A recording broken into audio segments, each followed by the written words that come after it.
कैसे हो स्टूडेंट्स। आज से आपकी मैथ्स की न्यू क्लास शुरू होने जा रही है।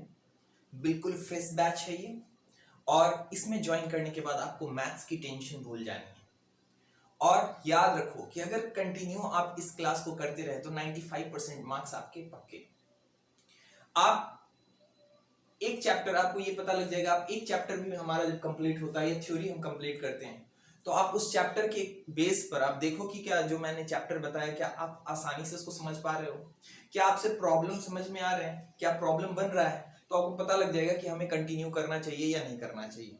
तो स्टूडेंट, मैं चाहता हूं कि आप मन लगा के पढ़ें, और बहुत सारे स्टूडेंट को अच्छे टीचर्स नहीं मिल पाते और घर जा जा के पढ़ाना, या स्कूल में हम एक लिमिटेड नंबर ऑफ स्टूडेंट को ही पढ़ा सकते हैं।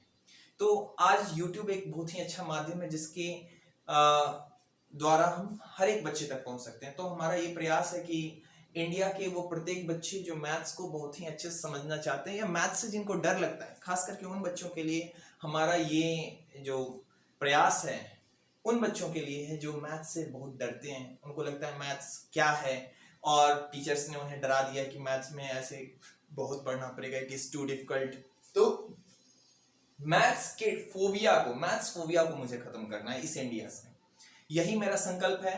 तो मैंने शुरुआत की है क्लास 10 से, मैं इससे ऊपर भी जाऊंगा, यानी 11th 12th के लिए भी आएगी, और क्लास नीचे यानी कि 9th 8th 7th इन क्लासेस की भी मैथ्स की डिस्कस मैं करूंगा। बट स्टूडेंट, फिलहाल के लिए हम क्लास 10th और 9th, जैसे हमारा पॉलिनोमियल चैप्टर मैं शुरू कर रहा हूं, तो ये चैप्टर जो है क्लास 10th को भी रिलेट करेगा और क्लास 9th को भी रिलेट करेगा।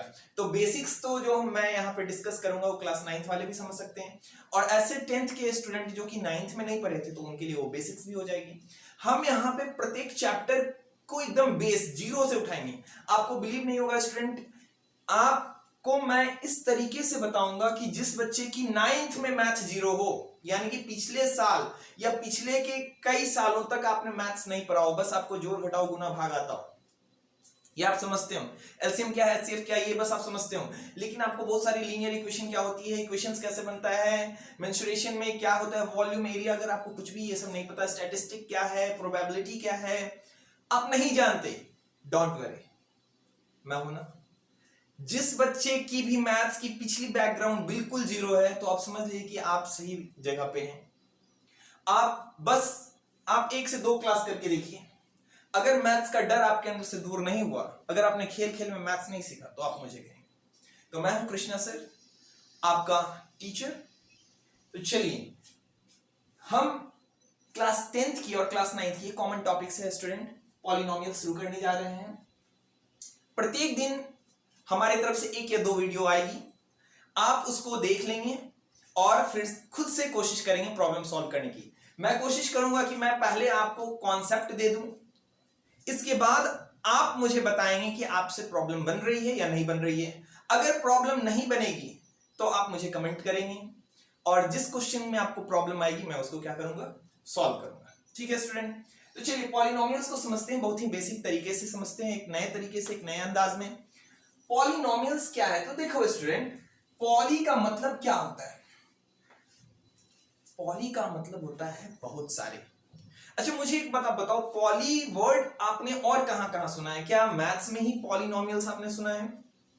इसके अलावा और कहां कहां आपने सुना है? जल्दी से बताइए। हाँ, पॉलीगॉन, आपने क्या सुना है? पॉलीगॉन्स। पॉलीगॉन क्या होते हैं? वहां भी पॉली का मतलब क्या होता है? मेनी। तो पॉलीगॉन क्या होते हैं? ऐसा शेप साइड जिसमें 3 से लेके कई सारे साइड हो सकते हैं, उनको हम क्या बोलेंगे? पॉलीगॉन्स। ठीक है, क्लास 7 8 में आपने पढ़ा होगा। पॉलिनोमियल्स, पॉलीवर्ड और पॉलीवर्ड कहां सुना है? ठीक है, एक साधारण आदमी जिसने पढ़ाई नहीं भी की वो भी पॉलीवर्ड का यूज करता है। आप बताइए कहां यूज करता है? Correct, polythene. पॉलीथीन आप जानते हैं, पॉलीथीन में जो पॉली वर्ड यूज होता है उसका भी मतलब होता है बहुत सारे। और इथीन क्या है? एक केमिकल है, कार्बन कंपाउंड है। तो पॉलिनोमियल्स में जब यहां जब हम पॉलीथीन की बात करें तो पॉली का मतलब हुआ बहुत, और इथीन का मतलब एक कार्बनिक कंपाउंड है जो हम साइंस में पढ़ेंगे। तो पॉली इथीन का मतलब हुआ इथीन के बहुत सारे चेन मिलके क्या बनाते हैं? पॉलीथीन, जो आप कैरी बैग यूज करते हैं। तो देखिए ये इन इन जगहों पे आपको पॉली वर्ड मिला होगा। ठीक है, पॉलीमर्स होते हैं और कई सारी चीज। तो यहां पे आप देखिएगा, यहां हम यूज करने जा रहे हैं पॉली। पॉली का मतलब क्या होता है, बेसिकली आप ये समझिए कि पॉली वर्ड जहां भी अब लगेगा तो आप समझ लेंगे कि पॉली मीन्स क्या होता है, मेनी। तो पॉली का अर्थ होता है मेनी। ठीक है, ये तो क्लियर हो गई ना, याद रहेगा ना, poly means many.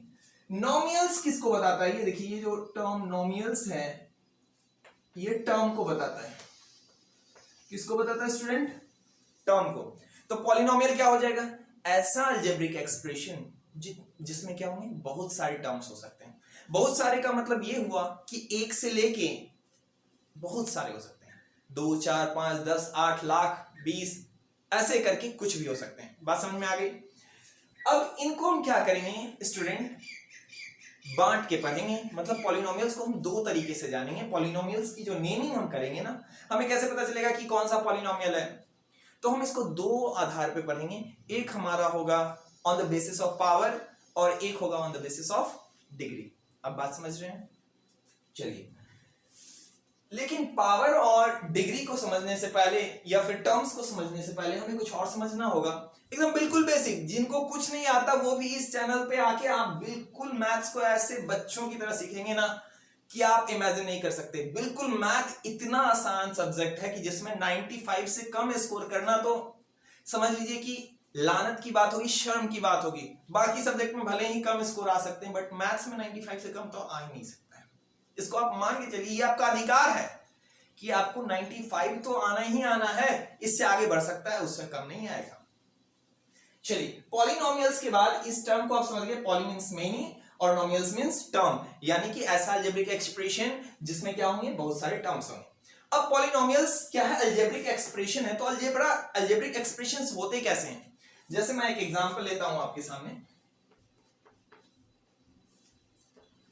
2x² plus 3x plus 4, मैंने एक एग्जांपल दिया। तो यहां पे आप देखेंगे कि यहां पे मैंने यूज किया है 2x², 3x और 4। यहां स्टूडेंट ये x जो आपको दिख रहा है, इस x को हम क्या बोलते हैं, वेरिएबल बोलते हैं। क्या बोलते हैं स्टूडेंट, वेरिएबल बोलते हैं, ठीक है।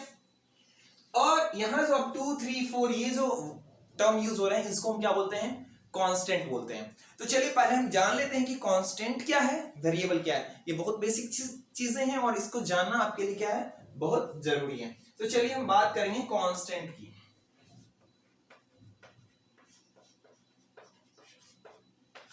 तो कांस्टेंट क्या होता है स्टूडेंट, तो ऐसा वैल्यू जिसकी वैल्यू जो होगी ना वो कंडीशंस के आधार पे चेंज नहीं करेगी। यानी ऐसा सिंबल आप कह सकते हैं कि ये ऐसा सिंबल जिसकी वैल्यू चेंज नहीं करती, उसको हम क्या बोलते हैं, कांस्टेंट बोलते हैं। जैसे आप बताइए, 1 क्या है, कांस्टेंट, 2 क्या है, कांस्टेंट, -4 क्या है, कांस्टेंट, 1/2 क्या है, कांस्टेंट, 3/5 क्या है, कांस्टेंट, 1/6/7 क्या है, कांस्टेंट, पाई क्या है, कांस्टेंट।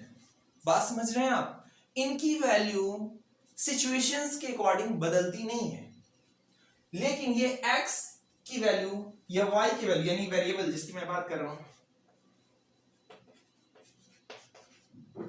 वेरिएबल्स, ऐसे वैल्यू या ऐसा सिंबल जिसकी वैल्यू बदलती रहती है, उसको बोलते हैं वेरिएबल्स। आपने सुना होगा ना, टेम्परेचर वैरी कर रहा है, टेम्परेचर घट और बढ़ रहा है, तो हम कहते हैं वैरी।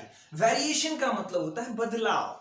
तो वेरिएबल क्या हो गए, ऐसे सिंबल, मैं सिंबल यूज कर रहा हूं क्योंकि यहां जो भी चीज मैं लिख रहा हूं ये किसी ना किसी आकृति की है, इसलिए मैंने उसको सिंबल में दर्शाया है। तो ऐसा सिंबल जिसकी वैल्यू फिक्स नहीं हो, उसको हम क्या बोलेंगे, वेरिएबल बोलेंगे। वेरी सिंपल, मैं याद रखना स्टूडेंट, मैं आपको डेफिनेशन भी साथ साथ में करा रहा हूं, लेकिन मैथ्स कोई रटने की चीज नहीं, आप बस उन कॉन्सेप्ट को समझिए। तो वेरिएबल क्या हो जाएगा, a symbol having not fix value और डिफरेंट वैल्यूज। जैसे यहां पे हम एग्जांपल में लेंगे, बहुत ही फेमस है x y z, और यहाँ पे जितने भी आपके ABCD के अल्फाबेट्स हैं वो सब वेरिएबल में काउंट किए जा सकते हैं, ठीक है स्टूडेंट। इसके अलावा अगर हम बात करें तो जैसे थीटा, एंगल के लिए आएगा theta, phi, alpha, beta, gamma और कई सारे। तो वेरिएबल्स आप समझ पाए। मुझे लगता है कि आप में से कुछ लोग नहीं समझ पाए होंगे कि कैसे सर इनकी वैल्यू बदल देगी, ये x तो x ही रहेगा ना, और ये 2 3 अपने जगह पे 2 3 है, ये वैल्यू बदलने वाली बात क्या होती है। चलिए समझते हैं कि ये वैल्यू कैसे बदलता है और क्यों कांस्टेंट और वेरिएबल, इसको थोड़ा बेसिक से समझ लेते हैं। मैं इसको इरेज कर रहा हूं स्टूडेंट, ठीक है। आप एक बार स्क्रीनशॉट ले लो या आप एक बार पॉज करके इसको लिख लीजिए, ठीक है। चलिए मैं आपको थोड़ा एक एग्जांपल से समझाता हूं कि कैसे वेरिएबल और कांस्टेंट। बहुत प्यार से पढ़ेंगे मैथ्स, इतना आनंद आएगा पढ़ के आपको कि आप कहेंगे मैथ्स तो बहुत आसान सी चीज है। चलिए मैं एक एग्जांपल लेता हूं स्टूडेंट, एक एग्जांपल जैसे मैंने लिया 4x + 5 = 20। ये सपोज कीजिए एक इक्वेशन, क्या है, एक इक्वेशन है। जिनको इक्वेशन के बारे में भी नहीं पता तो वो एक बात समझ लेंगे कि जब कोई भी एक्सप्रेशन ऐसा आ जाए जहां पे कि क्या हो, एक टर्म हमारे इक्वल टू के इधर हो और एक टर्म इक्वल टू के इधर हो, जब ऐसा कुछ कंडीशन बने तो इसको हम बोलते हैं इक्वेशन। जिसमें अगर आप इक्वल टू के बीचों बीच में खड़े हो जाएंगे, ऐसे खड़े हो जाएंगे, तो ये आपका क्या है, लेफ्ट हैंड, ये राइट हैंड। तो देखिए लेफ्ट हैंड वाले को हम LHS यानी कि लेफ्ट हैंड साइड बोलते हैं, हमें इसकी आवश्यकता पड़ेगी। और राइट हैंड वाले को क्या बोलते हैं स्टूडेंट, RHS शॉर्ट में, जिसका मतलब होता है राइट हैंड साइड। तो यहां से आपको क्लियर हो गई होगी कि इक्वेशन अगर हो, अगर कोई भी इक्वेशन मैं बात करूं तो उसमें जरूर इक्वल टू होगा, कुछ टर्म LHS में होंगे, कुछ क्या होंगे RHS में होंगे, और ये आपस में क्या होंगे, बराबर के साथ कनेक्टेड होंगे। चलिए, और इक्वेशन बनाने के लिए ये बात हमेशा आप याद रखिएगा कि वेरिएबल्स का होना अति आवश्यक है, अदरवाइज इक्वेशन नहीं बन सकते, ठीक है। तो मैंने यहाँ पे एग्जांपल लिया क्या स्टूडेंट, 4x + 5 = क्या, 20। यहां से मुझे x की वैल्यू निकालनी है, जब भी इक्वेशन है तो यहां से मुझे क्या निकालना है, x की वैल्यू निकालनी है। तो यहाँ पे ये जरूरी नहीं है स्टूडेंट कि केवल x ही वेरिएबल में हो सकता है, मैंने भी आपको बताया ये कुछ भी हो सकता है अल्फाबेटिकल ऑर्डर वाला, ठीक है, या फिर और भी कई सिंबल्स हैं जिनका हम यूज कर सकते हैं। चलिए तो यहाँ पे क्या होगा, सबसे पहले हमें उन टर्म्स को उधर ले जाना है जो कि क्या है, यहाँ पे वेरिएबल के अलावा है, जिसकी आपको वैल्यू निकालनी है। जैसे 4x + 5, तो 4x को भी तो उधर ले जा सकते थे, लेकिन मुझे x की वैल्यू निकालनी है, तो x के साथ के अलावा बाद बाकी सारी टर्म को हमें किस साइड ले जाना है, दूसरे साइड, यानी RHS की ओर। तो सबसे पहले x से ज्यादा दूरी पर कौन है, 5, इसलिए पहले 5 जाएगा। ऐसा नहीं कि 4 को हम पहले भेजेंगे, 4 को पहले नहीं भेज सकते, सबसे पहले हम 5 को भेजेंगे। जैसे देखिए आपके यहाँ पे अगर पार्टी होती है, कोई फंक्शन होता है, तो सबसे बाद में या सबसे पहले आप कौन लोग जाते हैं, जो लोग आपके बहुत निकट रिलेशन नहीं होते, लेकिन जो आपसे बहुत निकट होते हैं, जैसे आपके भाई बहन हो गए, आपके मामा मामी हो गए, या आपके मम्मी पापा हो गए, वो सबसे अंत में जाते हैं। ठीक वैसे ही यहाँ पे ये देखिए 5 बाहरी आदमी समझ लीजिए, तो ये पहले जाएगा ना, तो 5 को उधर भेजेंगे। अब देखिए यहाँ क्या है, 20, यहाँ 5 किस में है स्टूडेंट, प्लस में, तो इक्वल टू के उधर जाएगा तो क्या हो जाएगा, माइनस, तो यहाँ क्या आ जाएगा, -5। इस बात को याद रखेंगे जो भी नहीं जानते हैं कि प्लस में जो टर्म एक साइड यानी LHS में अगर होगी तो वो RHS में जाके क्या हो जाएगी, माइनस, ठीक है। यानी एक साइड से दूसरे साइड प्लस साइन किस में कन्वर्ट कर जाता है, प्लस कन्वर्ट हो जाता है माइनस में। सिमिलरली माइनस अगर होता तो वो उधर जाके किस में कन्वर्ट हो जाता है स्टूडेंट, प्लस में, एग्जैक्टली। चलिए इसको हम सॉल्व करेंगे। अब इसको सॉल्व करते वक्त एक और बेसिक सी बात, क्योंकि मैं एकदम जीरो से शुरू कर रहा हूं, तो इसलिए जो बच्चे काफी टैलेंटेड है बहुत अच्छी बात है, लेकिन स्टूडेंट मेरा जो ये चैनल है ये बेसिकली डेडिकेटेड है उन स्टूडेंट्स के लिए जिनकी मैथ्स बहुत वीक है। तो शुरुआत के चैप्टर्स लगेंगे बड़ा सिंपल जा रहा है, लेकिन आपकी हर एक चीज, हर एक कॉन्सेप्ट को मैं क्लियर करने की कोशिश करूंगा, इतना क्लियर कि आप अपने क्लास के खुद के टीचर हो सकते हैं। तो यहां देखो, मैं इस बात पे भी डिस्कस करूंगा स्टूडेंट कि क्यों कोई भी चीज इधर से प्लस से उधर जाए तो माइनस हो जाती है, इस पे हम डिस्कस करेंगे। पहले हम यहाँ पे जो बताना चाहते हैं कि वेरिएबल, क्यों इसको हम वेरिएबल बोलते हैं, इस बात को पहले समझिए। यहां पे सबसे इंपॉर्टेंट पॉइंट इस साइन का यूज करेंगे। इक्वेशन के बाद जब इक्वेशन को हम सॉल्व करते हैं तो इस साइन का यूज करेंगे, इसको हम बोलते हैं क्या, दैट इंप्लाइज। क्या बोलते हैं स्टूडेंट, दैट इंप्लाइज। देखिए ये साइन बहुत जरूरी है, बहुत सारे बच्चे इस साइन का यूज नहीं करते, वेरी बैड थिंग। आपको आज से ही आदत डालिए कि जब भी आप इक्वेशन को सॉल्व करें तो दैट इंप्लाइज की साइन दें। यहां पे इक्वल टू जब चल रहा हो तो यहां ये साइन दिया जाता है और ये होता है डैट इंप्लाइज। बात समझ में आ गई? चलिए कोशिश करेंगे कि डैट इंप्लाइज की साइन एक रेखा में हो, और यहां भी हम कोशिश करेंगे कि इक्वल टू की साइन कोशिश करनी है। जरूरी नहीं है ये आगे पीछे भी हो तो गलत नहीं होगा, लेकिन देखने में अच्छा लगेगा। तो आप अभी से ही मैथ्स की एक अच्छी सी कॉपी बनाना सीखें, ताकि कोई भी देखे, अगर आपकी कॉपी एग्जामिनर देखे तो बोले वाह, और एकदम फटाफट से आपको मार्क्स पे मार्क्स मिल जाए। इसलिए मेरी यहां से कोशिश ये नहीं है स्टूडेंट कि मैं केवल आपको चैप्टर पढ़ा दूं, साथ में कैसे उसको डील करना है, कैसे लिखना है, ये भी मैं बताने की कोशिश कर रहा हूं, ताकि एग्जाम्स में आपके कॉपी, जैसे टॉपर्स की आपने कॉपी देखी कितना साफ होता है, कहीं कटिंग नहीं मिलती, या फिर सब कुछ सिस्टमैटिक होता है, आप भी टॉपर्स की तरीके से लिख पाए। इसके लिए शुरुआत अभी से करनी होगी। आप सोचेंगे क्या कि एग्जाम के एक महीना पहले से हम ऐसे प्रैक्टिस करें, संभव नहीं है। तो आपको अभी से ही इन चीजों को एकदम क्लियर क्लियर लिखना होगा, ठीक है? चलिए तो यहां से बताइए 4x, बताइए 20 में से 5 जाएगा स्टूडेंट, क्या बचेगा? 15। चलिए फिर से अगला स्टेप, अब कौन से लोग जाएंगे? अब x के साथ अभी भी कोई चीज है, वो है 4। याद रखना है स्टूडेंट कि वेरिएबल के साथ जो प्रोडक्ट में होंगे या जो डिवाइड में होंगे उनको हम बाद में ले जाएंगे, पहले कौन से टर्म दूसरे तरफ जाएंगे? जो प्लस या माइनस में होंगे। इस बात को याद रखिएगा। अब यहां पे 4 जो कि x का कोफिशिएंट है, किस टर्म में है? 4x के साथ कैसे रिलेशन में है? तो देखिए जब यहां कोई साइन नहीं है 4 और x के बीच, that means here is the sign of product. किसका साइन है? मल्टीप्लिकेशन का साइन है। तो मल्टीप्लिकेशन अगर LHS से RHS में जाएगा तो किस में कन्वर्ट कर जाएगा स्टूडेंट? किस में बताइए? मल्टीप्लिकेशन कन्वर्ट कर जाएगा डिवीजन में। तो इस साइड पहले से क्या 15 है। देखिए एक चीज और आपको ध्यान रखनी है, आपको कोशिश करनी कि आपका जो ये डिनोमिनेटर का जो ये साइन है, जो डिवीजन का साइन है, ये बटे का जो साइन है, ये कोशिश आपको करनी कि इक्वल टू के बीचों बीच में हो। कुछ बच्चे क्या करते हैं, जैसे लिखा इक्वल टू, यहां लिख दिया 4/5, ऐसा नहीं करना है। या कहीं ये इक्वल टू यहां रहता है और ये 4/5 ऐसे रहता है। तो ऐसी गलती नहीं करनी है, आपको कोशिश करनी है। शुरुआत में आपको प्रैक्टिस करनी होगी, ध्यान देना होगा, बाद में ये अपने आप होता चला जाएगा। लेकिन आपको ऐसा लगेगा कि सर कह रहे हैं बार बार क्या मैं इक्वल टू देखूं? नहीं, देखिए ये भी एक आर्ट है, ये लिखना, मैथ सॉल्व करना एक अच्छी बात है, लेकिन उसको एक सिस्टमैटिक वे में, एक सुंदर तरीके से लिखना, ये भी एक बात होती है। कई बार मैंने देखा है स्टूडेंट को कि जो बहुत तेज है, लेकिन उनको मैथ्स जो वो बनाते हैं वो बेसिकली उसमें कोई ढंग नहीं समझ में आता। चलिए ठीक है, मैथ्स कोई हैंडराइटिंग की विषय नहीं है जो मैं इस पे ज्यादा डिस्कस करूं, लेकिन फिर भी अगर आप प्रयास करेंगे तो इसमें बुरा क्या है?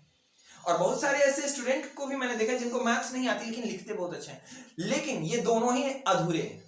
जो मैथ्स अच्छे से लिख रहे हैं उनको आ नहीं रहा है, वो भी अधूरे हैं। जिनको बहुत अच्छे से आ रहा है, अक्सर उनकी मैथ्स की राइटिंग ठीक नहीं, क्योंकि वो ध्यान नहीं देते, वो सोचते हैं हमसे तो बन ही जाता है। बट अगर आप उस पर थोड़ा सा मेहनत करोगे ना, मेरी बात मानो, एग्जामिनर जब कॉपी देखेगा ना तो खुश हो जाएगा। मैं भी जब कॉपी चेक करता हूं ना, तो जब जिसकी कॉपी एकदम बिल्कुल साफ साफ लिखी होती है ना, तो एकदम फटाफट से क्या चेक करने में आनंद आता है कि कभी कभी स्टूडेंट अगर कहीं मिस्टेक कर देता है ना, तो लगता है कि ये बाई मिस्टेक हो गई होगी, क्योंकि उसकी राइटिंग इतनी अच्छी होती है, वो इतना प्रॉपर वे में लिखा होता है कि लगता है सही है। और कई बार स्टूडेंट जो जैसे तैसे लिखते हैं ना, उसमें कई बार वो सही भी लिखते हैं ना तो वो पता नहीं लगता है। तो इस बात को आप समझिए कि ये इंपॉर्टेंट है, इसलिए मैं इतना डिस्कस कर रहा हूँ। मैथ्स में राइटिंग की सही बात है कि जरूरत नहीं है, मैथ्स तो सॉल्व करना है, वैल्यू लानी है, लेकिन इसको भी एक आर्ट के तरीके से लीजिए और आप अच्छे से लिखने का प्रयास कीजिए। ठीक है स्टूडेंट, चलिए तो x की वैल्यू क्या आ गई? 15/4। हम चाहें तो इसको पॉइंट में भी लेके आ सकते हैं, नहीं तो इतना भी छोड़ सकते हैं। अब देखिए इस x की वैल्यू यहाँ पे कितनी है? 15/4 है। अब एक और एग्जाम्पल हम लेंगे और वहां से हम इसी x की वैल्यू लेके आएंगे। चलिए मैं यहां पे बगल में ही ले लेता हूं ताकि आपको कंपेयर करने में सुविधा हो।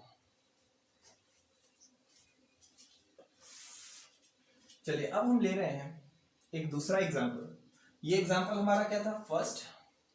एग्जाम्पल नंबर सेकंड हम लेते हैं।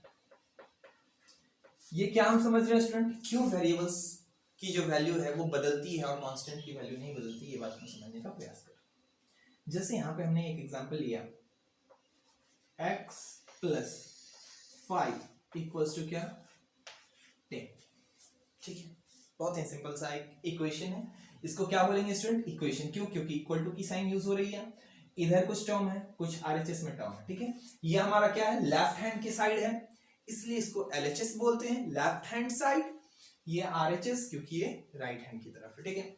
चलिए यहां से x की वैल्यू निकालो तो बाबू क्या होगा, x इक्वल्स टू, तो देखिए प्लस में है 5, उधर जाके क्या, जिसकी भी वैल्यू हमें निकालनी है तो उसको हमें इधर रखना होता है और बाद बाकी चीजों को हम उधर ले जाते हैं। तो +5 उधर जाके क्या आ जाएगा स्टूडेंट, तो +5 हो जाएगा -5।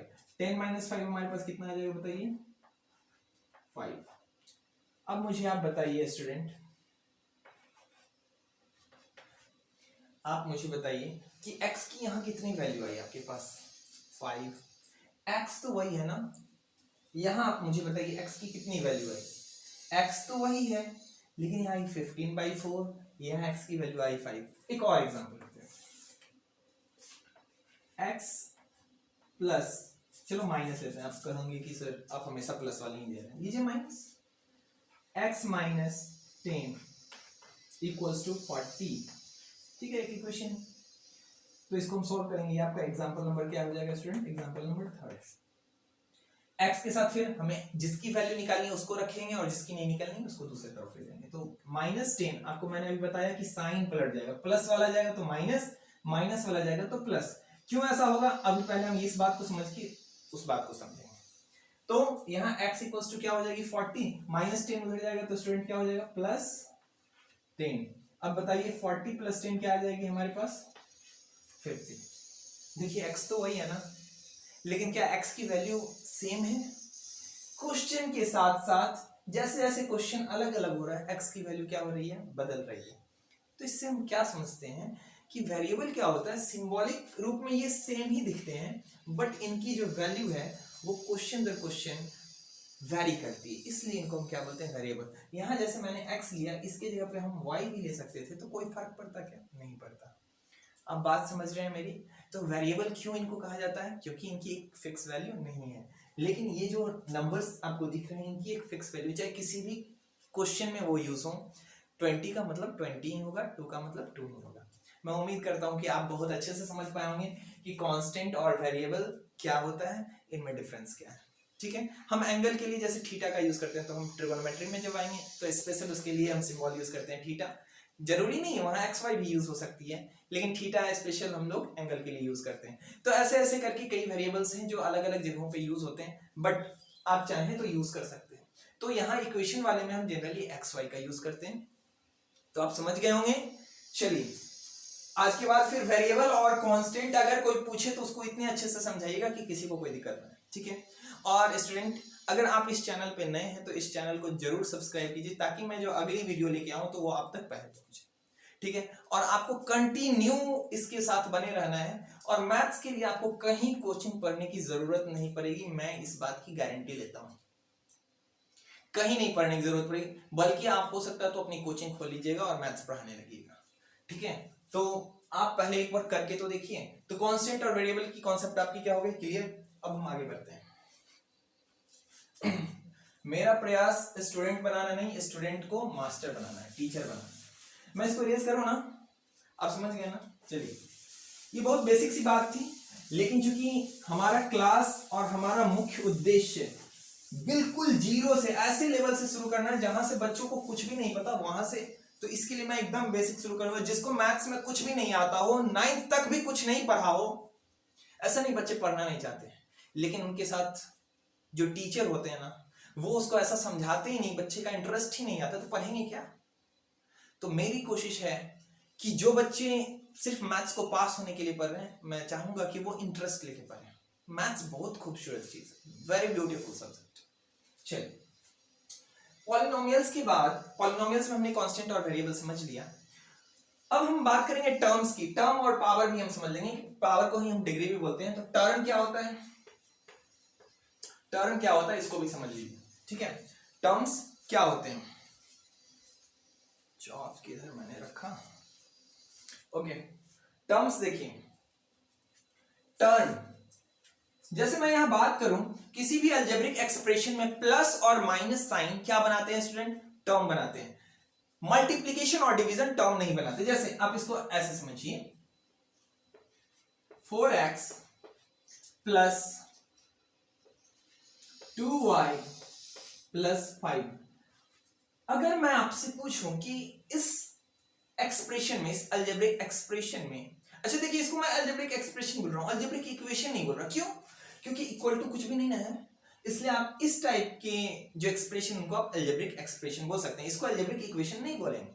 हाँ, अगर मैं इसको बराबर में समथिंग डाल दूं तो ये इक्वेशन हो जाएगा। बट अभी हमें पहले बात करनी है कि ये एक अलजेब्रिक एक्सप्रेशन है, मैं पूछूं कि इसमें कितने टर्म्स हैं, तो सिंपल है, आप देखिए ये रहा एक टर्म, फिर प्लस की साइन आ गई, 2y और 4x के बीच ये प्लस साइन, इन दोनों को अलग अलग टर्म में बांट दो तो ये हो गया नेक्स्ट टर्म, फिर 2y और 5 के बीच ये प्लस साइन, इनको अलग अलग बांट दो तो कितने नंबर ऑफ टर्म्स हो गए स्टूडेंट, मुझे बताइए तो जरा आप। सिंपल है ना, 3 टर्म्स। अच्छा चलिए, प्लस आप कहेंगे सर सिर्फ प्लस ही टर्म्स को बांटता है, नहीं मेरे प्यारे बच्चों, माइनस का भी काम है टर्म्स को बांटना। देखिए जैसे हम ले लेते हैं, मान लो x माइनस वाई प्लस 7, ठीक है, रहने दो अभी। तो यहां कितने टर्म्स हो जाएंगे, 3 टर्म्स। अब कहेंगे सर हमेशा आप 3 टर्म्स ही लेते हैं, क्या 3 में कोई खास बात है? ऐसी कोई बात नहीं है मेरे प्यारे बच्चे, मैं कुछ और ले लेता हूं, 7y। अब देखो यहाँ पे मैंने ये कर दिया, ये तो हो गई थोड़ी सी बात, इसको मैं बताऊंगा यहाँ पे 7y मुझे नहीं लेना है। क्यों नहीं लेना है अभी हम बताएंगे, आप समझिए। मैं यहाँ पे ले लेता हूँ 7a। अब चलिए y मैंने क्यों नहीं ली, इसका कारण था कि यहाँ भी y था स्टूडेंट, और तब टर्म कम और ज्यादा हो सकते थे। कैसे होंगे मैं आपसे जब पूछूंगा तब आप बताएंगे मुझे, ठीक है। तो यहाँ पे देखिए 7a, इसी तरीके से ये कितने टर्म्स हो गए पहले ये आप मुझे बताइए, x minus y plus 7 plus 7a। तो देखिए यहाँ पे कितने टर्म्स हो गए स्टूडेंट, तो x y को किसने अलग कर दिया, माइनस ने, y और 7 को यहाँ प्लस, 7 और 7a को यहाँ प्लस, दैट मींस कि ये एक टर्म, 2 टर्म, 3 टर्म और 4 टर्म, तो कितने टर्म्स हो गए, 4 टर्म्स। तो आप टर्म समझ पा रहे हैं ना। अगर कहीं पे ऐसा है x y z तो क्या बोलेंगे, कितने टर्म्स हैं ये, सिंगल टर्म्स। क्यों? क्योंकि मल्टीप्लीकेशन टर्म्स नहीं बांटती, यानी ये मल्टीप्लीकेशन के फॉर्म में जब कोई भी दो चीज जिसके बीच कोई साइन ना हो, खास करके जब वेरिएबल हो, तो वहां पे कौन सी साइन होती है स्टूडेंट, प्रोडक्ट की। और प्रोडक्ट की साइन को दो तरीके से, या तो ये डॉट भी यूज हम कर सकते हैं, और नहीं तो आपको गुना का साइन तो पता ही, ऐसा भी लिख सकते हैं। लेकिन इस टाइप के साइन का यहाँ यूज हम इसलिए नहीं करते, कई बार एक्स और इस साइन में बच्चे कंफ्यूज हो जाएंगे। अब बात मेरी समझ रहे हैं ना, गुड। तो आप यहां से टर्म समझ गए ना। चलिए कुछ और एग्जांपल ले लेते हैं फटाफट से। देखो अगर मैं ले लूं यहां पे 2/4 2x/4 plus 5xyz/8 plus 7abc plus क्या 8w, तो कितने सारे टर्म्स हो गए स्टूडेंट बताइए तो देखिए यहां पे फिर से वही बात, मल्टीप्लीकेशन और डिवीजन टर्म्स नहीं बनाते, ये आप याद रखिएगा कि multiplication and division can not make the term. तो कौन बनाते हैं टर्म, addition and subtraction makes the term. यहां पे जैसे मैं लिख भी देता हूं,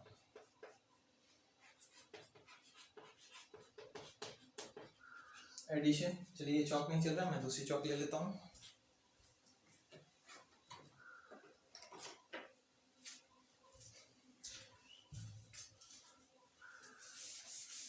इतना लंबा जाने की जरूरत नहीं, सिंपल सा आप समझिए। यहां दे दीजिए नोट, नोट में क्या दे दीजिए, प्लस एंड माइनस मिक्स। मैं कोशिश करूंगा कि इतना सिंपल हो कि आपको ज्यादा लिखना भी ना पड़े और आप सब समझ जाएं। और दूसरी ये आप समझ रहे हैं, मल्टीप्लीकेशन एंड ये क्या हो गए, डिवीजन नॉट मिक्स। अब तो याद रहेगा ना बच्चों कि प्लस और माइनस क्या बनाते हैं, टर्म बनाते हैं। जैसे ये प्लस ये प्लस ये प्लस यहाँ पे है, या मान लो मैंने किसी को यहाँ माइनस भी कर दिया, तो ये क्या बना दी, टर्म बना दी। एक टर्म, दो टर्म, 3 4, तो 4 टर्म्स हो गए। लेकिन यहाँ पे देखिए आप डिवीजन में 4 डिवीजन में 2x के डिवीजन में 4 है, या फिर 2 के साथ ये x प्रोडक्ट में, लेकिन ये अलग अलग टर्म्स नहीं, ये पूरा का पूरा कंसीडर क्या हो, क्योंकि मल्टीप्लीकेशन और डिवीजन टर्म्स नहीं बनाते, इसलिए ये कंसीडर होगा एक टर्म ये पूरा कंसीडर होगा एक टर्म, ये पूरा कंसीडर होगा एक टर्म, ये पूरा कंसीडर होगा एक टर्म। बस समझ गया। अब टर्म्स को पहचानने में आपको कोई दिक्कत नहीं आने वाली। क्लास 9th में इस पे ढेर सारे क्वेश्चन है कि कितने टर्म्स का है, तो आप जो 9th वाले स्टूडेंट देख रहे हैं बिल्कुल आप देख लीजिए, इससे अच्छा बेसिक्स आपको नहीं समझने को मिलेगा। तो टर्म्स आप समझ गए, प्लस और माइनस टर्म बनाते हैं और प्रोडक्ट और डिवीजन टर्म्स नहीं बनाते हैं, तो आप समझ गए होंगे स्टूडेंट। चलिए मैं बात करता हूँ अब डिग्री और पावर की, है ना। मैं इसको इरेज करूं, आप स्क्रीनशॉट ले लीजिए एक बार, ठीक है। नहीं स्क्रीनशॉट मत लो स्टूडेंट, आप कॉपी पेन लेके बैठिए, ठीक है।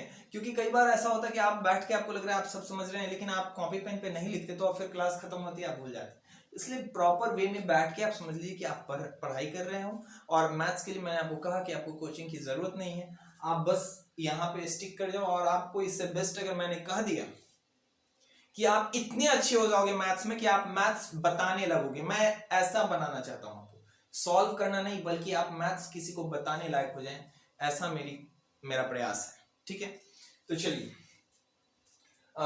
ये हो गया होगा। टर्म के बाद हम बात करेंगे पावर या डिग्री की, कि पावर क्या होता है।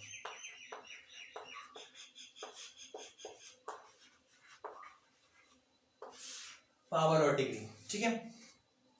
देखिए यहाँ पे अगर मैं बात करूं, देखिए मुझे ये अभी अगर मैं बताना चाहूं इस चैप्टर को, तो ये एक लेक्चर काफी है, पूरा चैप्टर ही खत्म हो जाएगा। लेकिन इसमें जितनी भी बेसिक बातें हैं मुझे उसको लेके चलना पड़ रहा है कि आखिर कांस्टेंट क्या है, वेरिएबल क्या है, आप ये समझ गए। दूसरा आपने टर्म समझ लिया, अब आप समझेंगे पावर और डिग्री। जैसे इसके लिए मैं एक एग्जाम्पल लेता हूं, 4x² + 7x + 8। देखिए यहां पे ये जो एग्जांपल मैंने एक अलजेब्रिक एक्सप्रेशन लिया है, एक एग्जांपल लिया है, इसमें आप देख रहे हो कि वेरिएबल कौन है, x है।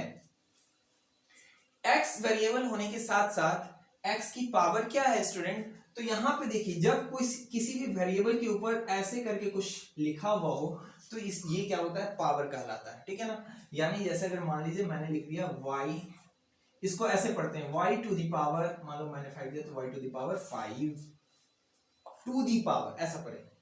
जैसे x to the power 2, x to the power 3, a to the power 4, कुछ भी हो सकता है, या पावर 100 200 कुछ भी, जैसे b टू दी पावर 500। बस आपको पढ़ना कैसे है, b to the power, x to the power, y to the power, जो भी यहाँ टर्म है टू दी पावर, ऐसा पढ़ेंगे। जैसे कांस्टेंट पे भी हो सकता है, ऐसा नहीं है, 2 टू दी पावर 4, ठीक है। लेकिन यहां पे आपको ध्यान देनी है, जब हम पावर की बात कर रहे हैं तो जब किसी भी नंबर के ऊपर, नंबर के जस्ट ऊपर जब कोई भी टर्म लिखा हो तो वो उसका क्या हो जाता है, पावर हो जाता है। ये बात आप समझिए। हाँ पावर, वही पावर, जैसे आप सीएम बन जाते हैं, डीएम बन जाते हैं, पीएम बन जाते हैं, तो आपके पास पावर आ जाता है ना। ठीक वैसे ही यहाँ पे भी क्या है, ये एक्स का पावर है, ठीक है। तो पावर मिल जाने पर क्या हो जाता है, अब आप देखिए ये x और ये x अब दोनों सेम नहीं है, एक पावरफुल है। जैसे मान लीजिए कि आप मोदी जी और हम, बंडी तो दोनों पहनते हैं, लेकिन मोदी जी के पास क्या है, पावर है, और मेरे पास क्या है, मेरे पास आप जैसे विद्यार्थी हैं। तो किसकी पावर ज्यादा, ये आप सोचिएगा, एक शिक्षक की या एक पॉलिटिशियन की। अगर आपको याद हो तो चंद्रगुप्त मौर्य के टीचर को आप जानते होंगे, जिनका नाम क्या था, कमेंट सेक्शन में मुझे बताइएगा कि उन्होंने क्या किया था, ठीक है।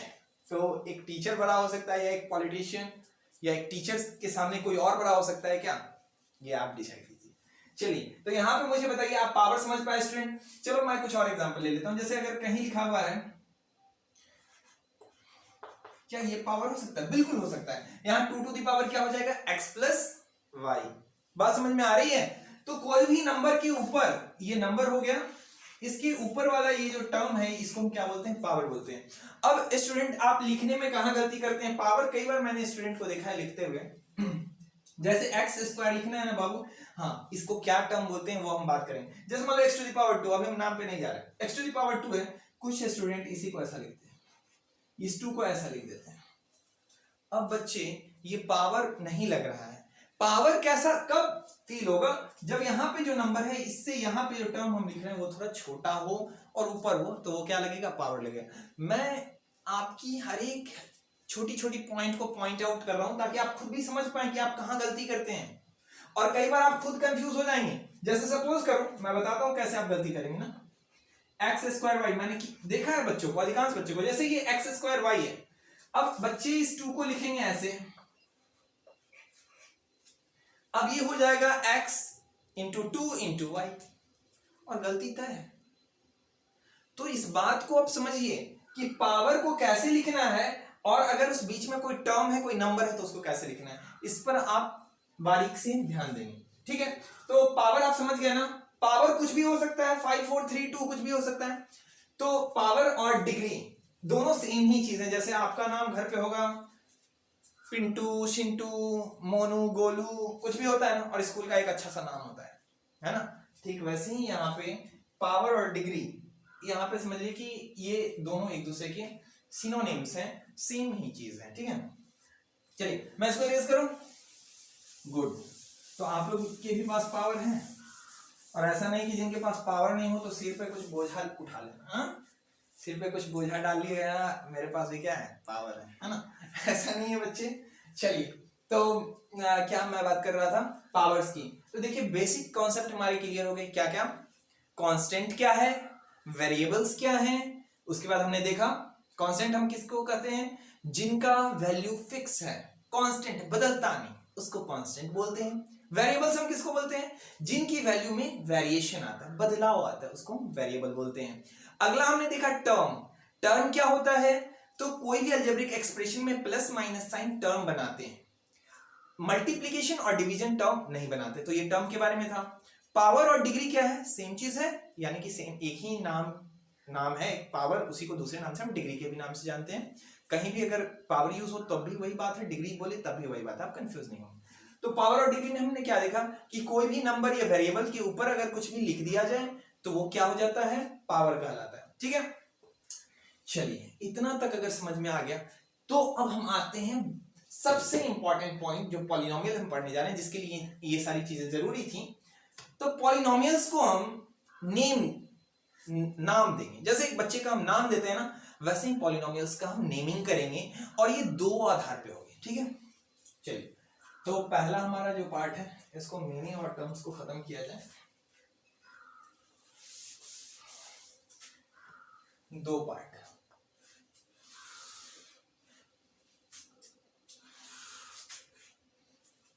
पहला जो है वो क्या है, on the basis of term. Term के आधार पे पॉलिनोमियल को हम बांटेंगे, उनका नेमिंग करेंगे। ठीक है, और एक हो जाएगा on the basis of power और डिग्री।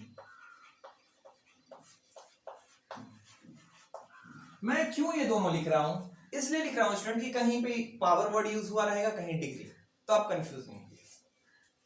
चलिए, टर्म के आधार पर पॉलिनोमियल, टर्म तो आप समझ ही चुके हैं कि प्लस माइनस से जो बढ़ के आए, 1 टर्म 2 टर्म 3 टर्म, वही। तो यहाँ पे टर्म के आधार पे हम पॉलिनोमियल्स कई तरीके के हो सकते हैं। जैसा सपोज करो कि ये एक, तो ये एक ही टर्म हुआ, ये क्या हो गया, 2 टर्म, ये कितना हो गया, 3 टर्म,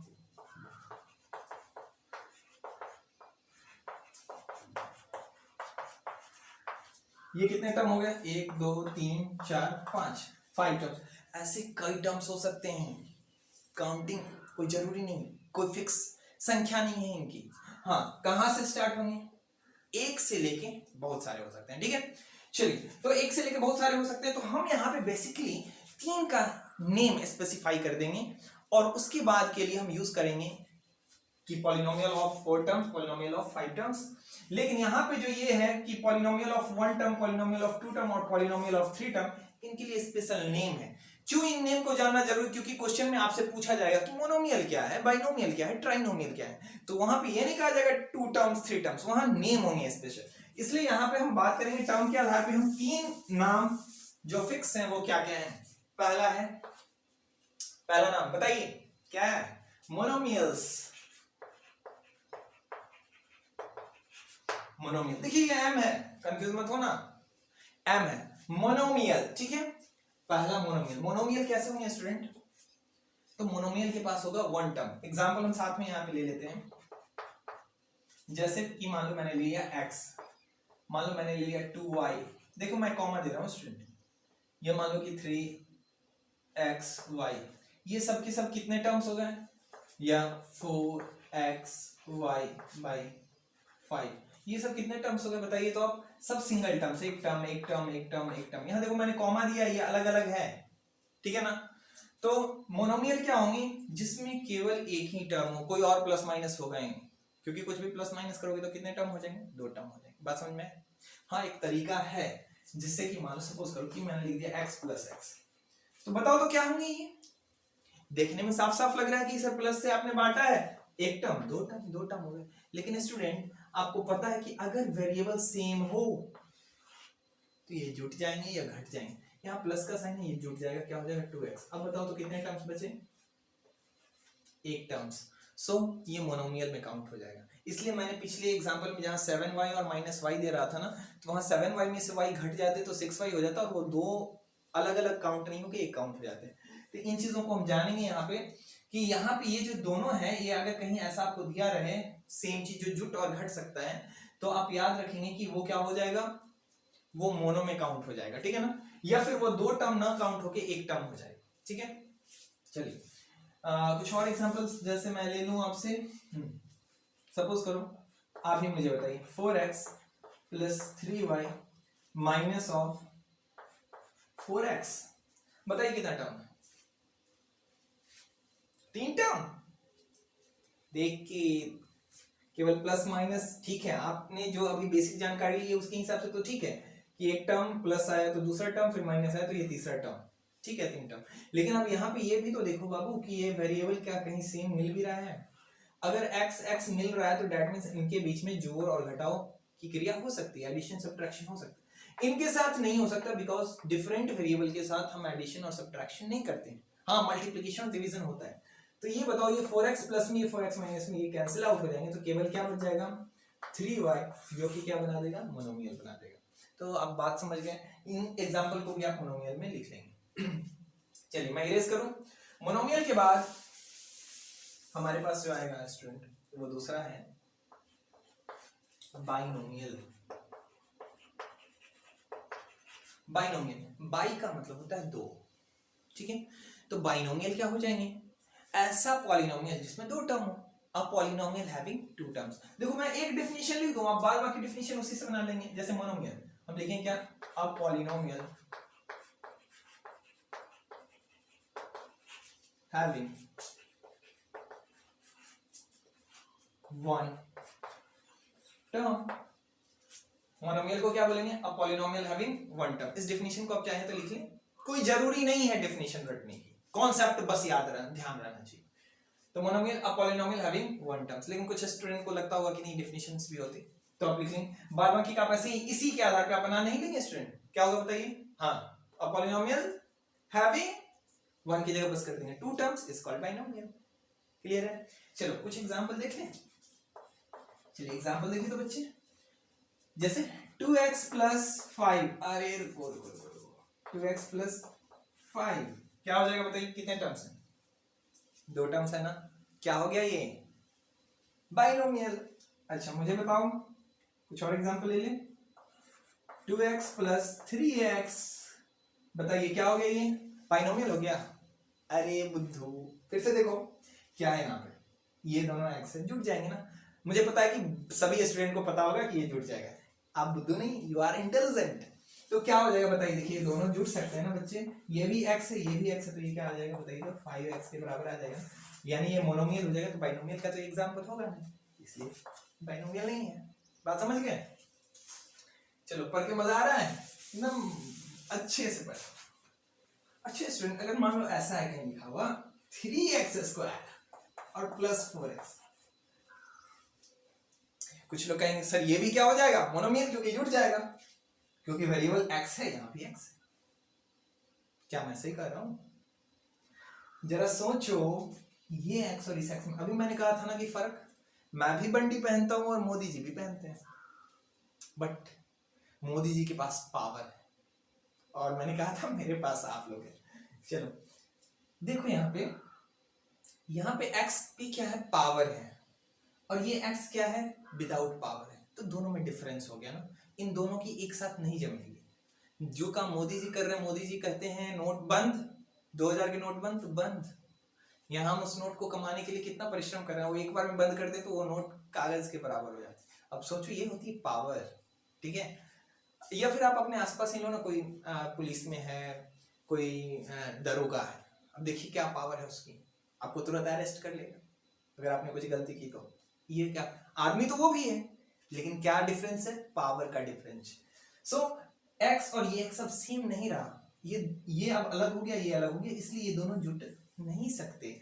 इसलिए आप कैसा काउंट होंगे, सेम वेरिएबल होने के बावजूद पावर अलग अलग हो गया, इसलिए ये अब अलग है, ये अलग है, ये दो ही है, इसलिए ये भी किसमें आ जाएगा स्टूडेंट, बाइनोमियल में। मैं आपको एक चीज और क्लियर करता चलूं कि बाइनोमियल्स यानी कि हम जब टर्म की बात कर रहे हैं तो यहां हमें पावर से कोई लेना देना नहीं, पावर कुछ भी हो सकता है। जैसे हमने मोनोमियल की भी एग्जांपल लिए थे, यह हम एक्स क्यूब भी ले ले तो वो भी मोनोमियल ही होगा, एक्स टू द पावर 100 ले लें, 5y टू द पावर 500 ले लें, कोई फर्क नहीं पड़ता पावर से, मोनोमियल्स होंगे। बिकॉज हम यहां टर्म पे बात कर रहे हैं तो पावर कुछ भी, उससे कोई फर्क नहीं। जब पावर वाला में देखेंगे तब वहां पावर से फर्क पड़ेगा, तो वहां टर्म से फर्क नहीं पड़ेगा। यहां पे टर्म से फर्क पड़ता है, नेमिंग जो हो रही है टर्म के आधार पर हो रही है, न कि पावर के आधार पर। तो चलिए यहां पे मैं एक और एग्जांपल लेता हूं, 4/3 एक्स क्यूब प्लस 5y। कितने टर्म्स है स्टूडेंट, हाँ 3, 2 टर्म्स। ये प्रोडक्ट में है ना, देखिए आप 4/3 इंटू एक्स क्यूब ना, यहाँ कोई साइन नहीं है, मतलब प्रोडक्ट का साइन है, तो ये एक ही टर्म हुआ, ये एक टर्म हुआ, 2 टर्म। तो ये क्या हो गया, बाइनोमियल। आप अच्छे से समझ गए होंगे कि बाइनोमियल क्या है, ठीक है। चलो अब मैं बात करता हूं किसकी, बाइनोमियल के बाद ट्राइनोमियल की, ठीक है। मैं इसको इरेज करूं, आप डिफिनेशन लिख लेंगे, एग्जांपल सब लिख लेंगे। चलो बात करेंगे ट्राइनोमियल की तीसरा।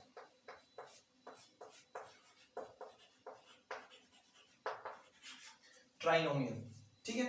ट्राइनोमियल क्या है, ट्राई का मतलब क्या होगा, जैसे यहां बाई का मतलब था 2, मोनो का मतलब क्या था 1, मोनो मीन्स था 1, नोमियल मीन्स मैंने आपको बताया था होते हैं टर्म्स, मोनो मीन्स 1, तो monomial a polynomial having 1 terms. By का अर्थ होता है 2, बाई मीन्स होते हैं 2, इसलिए अब इसको ऐसा नहीं समझना कि बाई है ये, मतलब बाई की मीनिंग आप समझ लीजिए कि इस बाई का मतलब क्या होता है स्टूडेंट। अगर मैं केवल बाई की बात करूं तो ये होता है 2, मोनो का मतलब क्या होता है 1, और ट्राई का मतलब क्या होता है बताइए 3, और नोमियल मीन्स होता है टर्म। तो 3 टर्म अगर हो तो हम उसको क्या बोलेंगे, ट्राइनोमियल बोलेंगे। Very good. तो चलिए मैं कुछ एग्जांपल, क्या डेफिनेशन क्या होगा, very basic, a polynomial having 3 terms, 1 की जगह 2 करेंगे तो बाइनोमियल, 3 कर देंगे तो ट्राइनोमियल। चलिए एग्जांपल की हम अगर बात करें,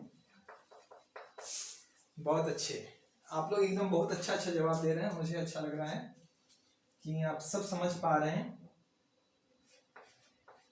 आप एक बात याद रखना स्टूडेंट कि ये जो इंडिया है, आर्यभट्ट, रामानुजन जैसे महान गणितज्ञों की है, और जब तक यहाँ का बच्चा गणित को इस तरीके से ना समझ ले जिस तरीके से वो किसी और चीज को जो उसे सबसे आसान लगती है उसे समझता है, तब तक हमारा ये जो प्रयास है वो व्यर्थ है। मैं चाहता हूं कि बच्चा के लिए मैथ्स जो हो ना एकदम यूं हो, चुटकी, जिस भी लेवल पे आप हो, चाहे आप क्लास 1 में हो, चाहे आप क्लास 2 में, क्लास 5, 10, जहां भी आप हो, आप जिसको पढ़ रहे हो उसको आप इतने रुचि के साथ पढ़े ना कि आप केवल उसको बनाने के योग्य ना हो बल्कि बताने के योग्य हो जाए, तभी ना मैथ्स चुटकी होगी। और यही मेरा प्रयास है, और इस प्रयास में मुझे आपके साथ की जरूरत है, क्योंकि आप सब आने वाले फ्यूचर के आर्यभट्ट, रामानुजन, ठीक है ना, नई नई खोजें आपको करनी है। तो इसकी शुरुआत मैं ये मान के ही चल रहा हूं कि मैं जिसे पढ़ा रहा हूं मेरे सामने आर्यभट्ट हैं या भविष्य के रामानुजन है, ठीक है ना। चलिए ये 4x, हम यहाँ बात कर रहे हैं क्या, ट्राइनोमियल की, तो 4x प्लस 3y प्लस मान लो हमने ले लिया 5, ठीक है। कितने टर्म्स है student, very basic, 1 term, 2 term, 3 term, trinomial. कुछ और एग्जांपल ले लें, चलो 5y प्लस 3z, अब तुम लोग खाली से प्लस लेते हैं, लो माइनस भी ले लो, 7y8, ठीक है। कितने टर्म्स हो गए स्टूडेंट, देखो 5y और 3z के बीच प्लस आ गया तो ये दो अलग अलग हो गए, फिर 3z और 7/8 के बीच माइनस आ गया, ये अलग अलग हो गए, तो कितने टर्म्स हो गए, 3 टर्म्स। सो ये हो गया ट्राइनोमियल। चलिए, क्या यहाँ पे मैं अगर पावर लगा दूं तो क्या कोई फर्क पड़ेगा? कोई फर्क नहीं पड़ेगा, ट्राइनोमियल की ट्राइनोमियल ही रहेंगे, क्योंकि यहाँ हम टर्म्स पे बात करें, पावर से कोई लेना देना नहीं है, ठीक है ना। चलिए, तो ये हो गया ट्राइनोमियल। इसके बाद स्टूडेंट 3 टर्म के बाद और भी टर्म आएंगे, ऐसा नहीं कि 3 नहीं होंगे, 4 टर्म 5 टर्म, जैसा कि मैंने शुरू में ही बताया। तो उनके लिए हम क्या यूज करेंगे? उनके लिए हम सीधे सिंपल बोलेंगे polynomials of 4 term, polynomials of 5 terms, polynomial of 6 terms. लेकिन पॉलिनोमियल ऑफ 3 टर्म्स के लिए स्पेशल नेम होगा ट्राइनोमियल। पॉलिनोमियल ऑफ 2 टर्म्स या पॉलिनोमियल हैविंग 2 टर्म्स, उसके लिए बाइनोमियल वर्ड है, नेम है special. Polynomials having 1 term, monomial नाम। ये 3 नाम आपको याद रखने हैं और बहुत सिंपल है। मोनो का मतलब होता है एक, बाई मीन्स 2, ट्राई मीन्स 3, तो आप इससे याद रख लेंगे। और उसके बाद जो आएगा उसको आप बस आप बोल सकते हैं पॉलिनोमियल ऑफ 4 टर्म्स, अगर 4 हो तो, 5 हो तो पॉलिनोमियल्स ऑफ 5 टर्म्स, 6 हो तो पॉलिनोमियल ऑफ 6 टर्म्स, और ऐसे ही 10 हो 50 हो जो भी हो बदल सकते हैं। चलिए, मैं उम्मीद करता हूं कि टर्म को आप बहुत अच्छे से समझ गए होंगे। तो मैं कुछ क्वेश्चन आपसे पूछूंगा और आपको उसके जवाब देने हैं। अगर आप उसके जवाब दे पाए तो मैं मानूंगा कि आप वाकई में मन लगा के पढ़ रहे थे और आपको कॉन्सेप्ट अच्छे से समझ में आया है। मैं इसको इरेज करूं स्टूडेंट? गुड। आप इसका स्क्रीनशॉट लेना चाहते हैं तो एक बार ले लीजिए, उस डेफिनेशन की लाइन का भी ले लो, ताकि आप इसको फिर से अपने फेयर में कर सको, ठीक है। अभी हम टोटल थ्योरी बता रहे हैं और इस थ्योरी को जो अच्छे से समझ लेगा तो मुझे इस बात की जरूरत नहीं पड़ेगी मैं आर.एस. अग्रवाल या आर.डी. शर्मा या पियर्सन की एक्सरसाइज लेके आऊं, बोलूं क्वेश्चन नंबर 1 बच्चे और इसको सॉल्व करूं। ये इस बात की नौबत आप मत आने देना। मैं वैसे सॉल्यूशन लेके आऊंगा, बट मैं चाहता हूं कि ऐसा नौबत ना आए कि मुझे सॉल्यूशन देना पड़े आपको। हाँ, प्रॉब्लम हो सकती है, आप मुझे कमेंट सेक्शन में बताइए कि सर इस एक्सरसाइज का ये प्रॉब्लम है, या आर.डी. शर्मा की कोई प्रॉब्लम है, या आर.एस. अग्रवाल की, या एनसीईआरटी की, तो आप मुझे बताइए कि सर ये वाला समझ नहीं है। कमेंट में आप मुझे करके भेजिए, मैं जरूर उसको एक्सप्लेन करूंगा, आपको उसका आंसर दूंगा, समझाऊंगा। लेकिन ये एक एक क्वेश्चन का सॉल्यूशन देना ना, तब फिर मुझे लगेगा कि मैं फिर वही काम कर रहा हूँ, कोई फायदा नहीं। इसलिए कॉन्सेप्ट को इतने अच्छे से समझ लीजिए ना कि आपको कोई भी बुक दे दे उससे बनना चाहिए। बात समझ में आए? तो मेरा यही प्रयास है कि मैं कॉन्सेप्ट पहले अच्छे से समझा रहा हूं आपको, फिर आपको एग्जाम्पल एक एक दो दूंगा और आपसे पूरी एक्सरसाइज बनेगी, ठीक है, अगर आप ध्यान से पढ़ रहे होंगे तो। चलिए, आप इस भरोसे में मत रहना कि सर एक एक क्वेश्चन फिर सॉल्व करवाएंगे, या फिर नहीं तो आप सॉल्यूशन तो ऑलरेडी अवेलेबल है ना बाबू, ठीक है। तो सॉल्यूशंस के बल पे मैथ्स की क्लास और मैथ्स की समझ विकसित नहीं की जा सकती। तो आपकी कोशिश होनी चाहिए कि आप खुद से एटलीस्ट 1 ही क्वेश्चन बनेगा ना, खुद से बनाएं, ऐसा प्रयास, ऐसा जज्बा होना चाहिए। फिर देखिए ना मैथ्स कैसे आपकी चुटकी का खेल होगा। चलिए, मैं आपसे एक क्वेश्चन पूछता हूं, अभी पता लगे कौन है हमारा जीनियस। चलिए, पहला क्वेश्चन आपके सामने है ये, 4x square plus 5x plus 8x square. आपको बताना है कि ये पॉलिनोमियल का नाम क्या है। What is the name of this polynomial? Either it is monomial, binomial, trinomial, बताइए। Very good. हाँ, बारीक नजर होनी चाहिए क्वेश्चन पे। मैंने जो समझाया उसको ध्यान दीजिएगा कि क्या वेरिएबल प्लस साइन बिल्कुल यहाँ पे दिख रहा है, तो ये 3 टर्म्स तो हो गए। अब ध्यान देने वाली बात क्या होगी कि क्या कोई टर्म झूठ वगैरह तो नहीं रहा। तो आप देखेंगे तो आपको लगेगा सारे में वेरिएबल सेम है, ठीक है। वेरिएबल सेम होने से ही सारे टर्म सेम हो जाएंगे, जरूरी नहीं, पावर भी देखना होगा। तो यहाँ पावर 2 है, यहाँ पावर 1 है, ये तो डिफरेंट हो गए, इसमें हम एडिशन या सब्ट्रैक्शन नहीं कर सकते। हाँ, यहाँ पे फिर से हमें पावर 2 मिल गया। दैट मीन्स इन दोनों टर्म के बीच एडिशन या सब्ट्रैक्शन यानी हम जोड़ घटाव की क्रिया कर सकते हैं अगर हमारा वेरिएबल सेम हो तो यहाँ पे आप बताइए, इसको अगर आप सॉल्व करेंगे स्टूडेंट, तो 4x स्क्वायर और 8x स्क्वायर में अब जब वेरिएबल्स वाले टर्म को ऐड करते हैं ना, तो वेरिएबल को बस सिंपल सा आप पहचान के लिए रखते हैं। ऐड और सब्ट्रैक्ट केवल होते हैं आगे के कांस्टेंट, ठीक है। तो अगला कांस्टेंट इसका क्या है? 4, यहाँ इसके आगे क्या है? 8 है। इनको बेसिकली जो वेरिएबल के साथ प्रोडक्ट में होते हैं उनको कोफिशिएंट भी बोलते हैं, यानी उसके गुणक, ठीक है। तो यहाँ पे 8 और 4 को आप ऐड करेंगे, कितना हो जाएगा बताओ? 12। तो 12x स्क्वायर ठीक है, एक्स स्क्वायर वाला काम खत्म, और क्या बच गया 5x। Very good. जिन बच्चों ने भी बाइनोमियल कहा है उनका बिल्कुल करेक्ट आंसर है। जिन्होंने भी ट्राइनोमियल कहा है वो थ्योरेटिकली सही है, क्योंकि यहाँ पे 3 टर्म्स है, लेकिन मैंने आपको बताया कि जहां ऐड हो सकता है वहां आप ऐड कर लेंगे। तो यहाँ पे आप इस बात से भी आपको ध्यान रखनी होगी, है ना। तो यहाँ कितने टर्म्स हो जाएंगे स्टूडेंट, ये जुट जाएगा तो हमारे पास फाइनली 2 टर्म आएंगे और ये हो जाएगा बाइनोमियल। ठीक है, तो ये क्लियर हो गई। क्या कुछ और एग्जाम्पल चाहिए? अब की बार जिनकी गलती होगी इस बार गलती नहीं करोगे ना? चलो ठीक है, मैं कुछ और एग्जाम्पल देता हूँ। इसको इरेज करें? चलिए ठीक है। कुछ बच्चे का है कि सर इस बार दीजिए, इस बार तो दिखा ही देंगे, है ना। चलो दिखा दो, मुझे दिखा दो कि दम है तुम में। 8x square plus 5y square plus 8z square minus 7x square. ठीक है, चलिए मुझे बताइए कितना टर्म है ये? पॉलिनोमियल ऑफ वन टर्म, जिसके लिए मोनोमियल बोलते हैं, या कि ये बाइनोमियल है, या ट्राइनोमियल है, या फिर पॉलिनोमियल हैविंग 4 टर्म्स है? क्या है? फटाफट आंसर कीजिए।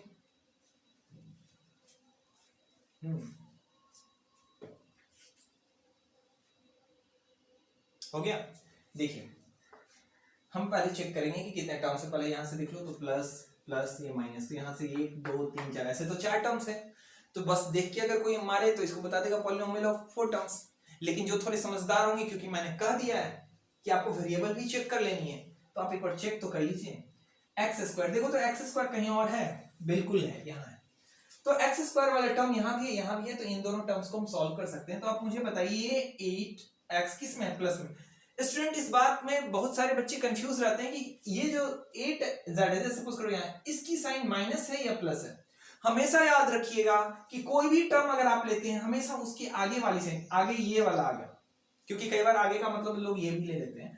तो आप समझिए कि जो भी टर्म है उसके लेफ्ट साइड की जो साइन है, ये वाली साइन, यही इस टर्म की साइन है। तो जैसे 7x स्क्वायर के आगे कौन सा साइन है? माइनस। 8z के आगे क्या है? ये प्लस में है, ये प्लस में है। और सबसे पहले जब स्टार्टिंग में कोई टर्म लिखते हैं, अगर वहां कोई साइन नहीं, दैट मींस उनको हम प्लस में ही कंसीडर करते हैं, क्योंकि प्लस शुरुआत में नहीं लिखा जाता। लेकिन अगर माइनस में होती है तो माइनस हम जरूर लिखते हैं। तो चलो ये 8x स्क्वायर, ये 8 प्लस में है और ये किस में है? माइनस में है। तो 8 में से 7, मैंने क्या कहा था कि अगर आपके वेरिएबल वाले टर्म सेम होते हैं तो वेरिएबल को बस वैसे ही रखते हैं एडिशन और सब्ट्रैक्शन में, बस घटता और जुटता कौन है? नंबर्स। तो 8 में से 7 चला जाएगा, बताइए क्या होगा स्टूडेंट? तो 8 में 7 जाएगा तो 1 बचेगा, 1x स्क्वायर। अब देखिए क्या होता है ना कि 1 को लिखना ठीक नहीं लगता, जैसे 1x स्क्वायर का मतलब क्या? 1 इंटू एक्स स्क्वायर। तो चलिए पहले मैं इसको बता दूं, बाद में कि इसमें कोई भी एडिशन होगा क्या? नहीं होगा, क्योंकि ये अलग वेरिएबल है। 8z स्क्वायर ये अलग है।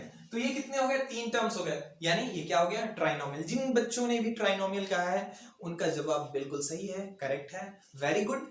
और जिन्होंने भी टर्म के आधार पर फिर से जल्दीबाजी में आंसर किया है, तो मैं कहूंगा कि एक बार मैथ्स को बारीकी से समझिए, ध्यान दीजिए, नजर को एकदम पैना रखिए, है ना। तो आपको पता लग जाएगा कि क्या चीज है, क्योंकि ये मेरे देने का मतलब है कि आप क्वेश्चन को कितने बारीकी से देख पा रहे हैं। कई बार एग्जाम में क्या होता है, आता हुआ क्वेश्चन भी गलत कर देते हैं, क्योंकि आप क्वेश्चन के कई बार टर्म्स को नहीं समझ पाते, आप धड़फड़ा के आंसर दे देते हैं। तो आपको इन चीजों से ही प्रैक्टिस मिलेगी कि आपको क्वेश्चन को एक बार अच्छे से देखें, ठीक है।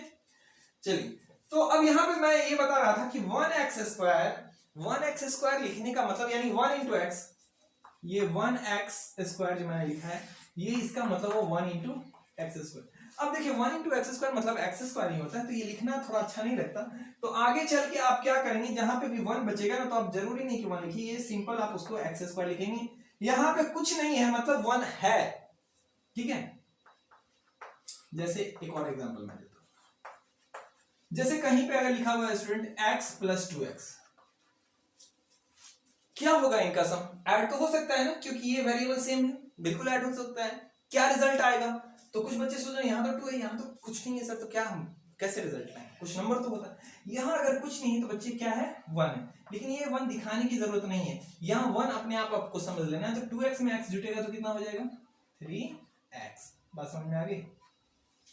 चलिए, तो टर्म मैं समझता हूं कि आपने टर्म बहुत अच्छे से क्लियर कर लिया होगा, ठीक है, आप इसको स्क्रीनशॉट लेना चाहते हैं तो ले लीजिए। अब हम बात करेंगे पावर की, ठीक है। तब तक मैं कुछ ब्रेक ले लेता हूँ पानी। ये क्लास चलती रहेगी, आराम से बैठ के स्टिक होके पढ़ते रहना है, ठीक है। मैं पावर कंप्लीट करूंगा आज की क्लास में और नेक्स्ट डे हम एक्सरसाइज शुरू करेंगे, ठीक है। चलिए,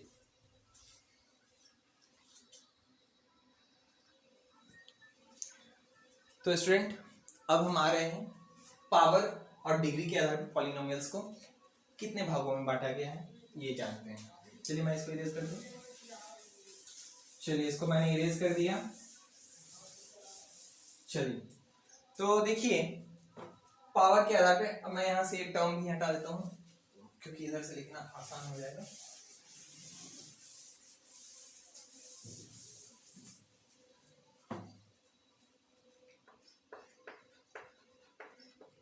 पावर या डिग्री के पावर या डिग्री के आधार पे जब हमारे पास पहला होगा स्टूडेंट, पावर तो आप समझ ही चुके हैं क्या है, मैंने अभी बताया कि कोई भी नंबर, कोई भी टर्म, इसके ऊपर अगर कुछ भी लिखा हुआ हो, ए हो या मान लो 4 हो या फिर ऐसा हो,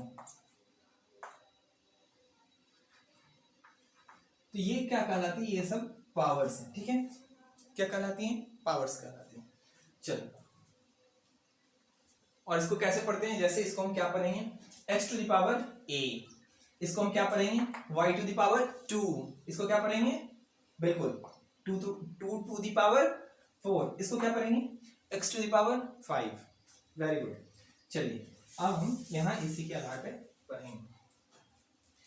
तो पहला होगा हमारा लीनियर पॉलिनोमियल फर्स्ट, यानी कि ऐसा पॉलिनोमियल जिसका पावर 1 हो उसको हम क्या बोलेंगे, लीनियर बोलेंगे, ठीक है बच्चे। चलिए linear polynomial,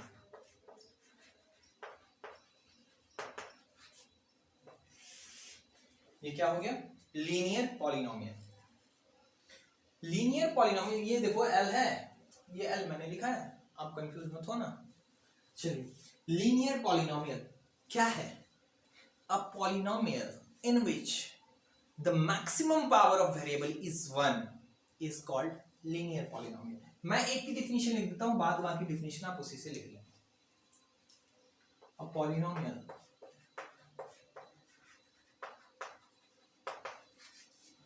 in which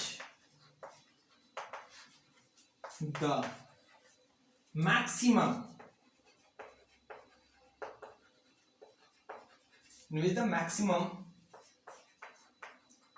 power of variable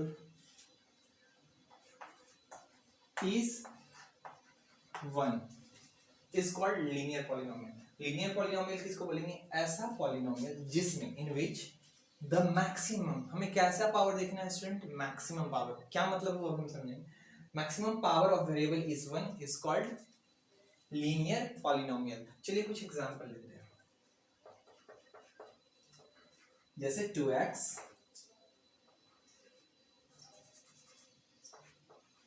5x 7z 8y, ये सारे के सारे क्या हैं, ये सारे के सारे लीनियर पॉलिनोमियल हैं।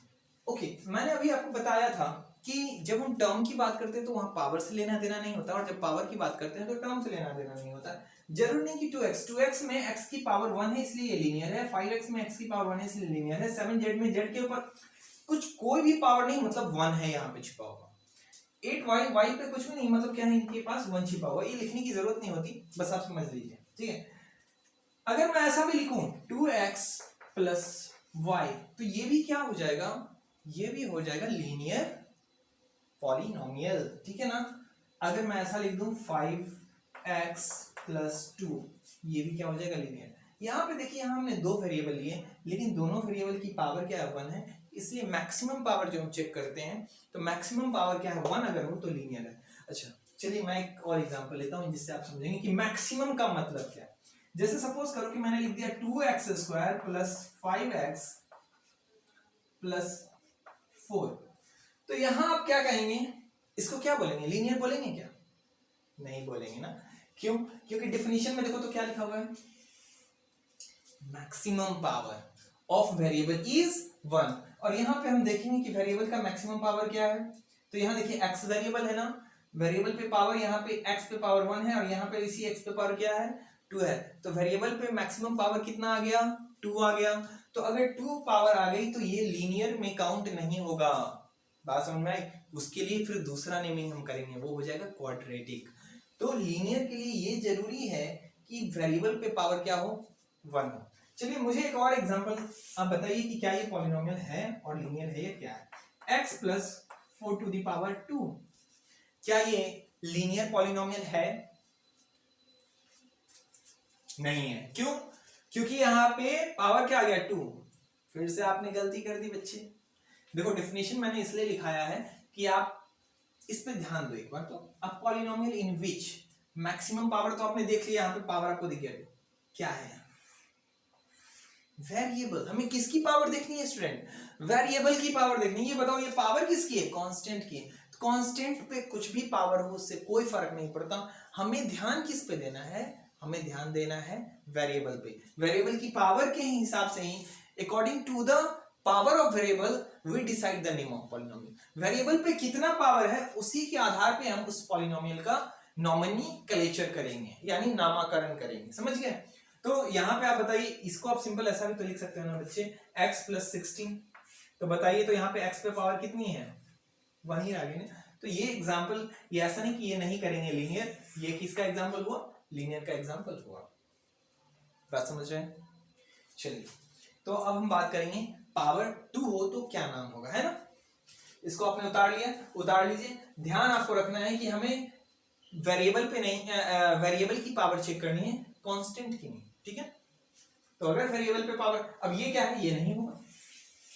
यहां मैक्सिमम पावर 2 है, इसलिए ये हमारा लीनियर नहीं है, ठीक है। और यहां टर्म से बिल्कुल भी मतलब नहीं है। अगर मैंने यहां एक एग्जांपल लिया a plus b plus c plus d, ठीक है।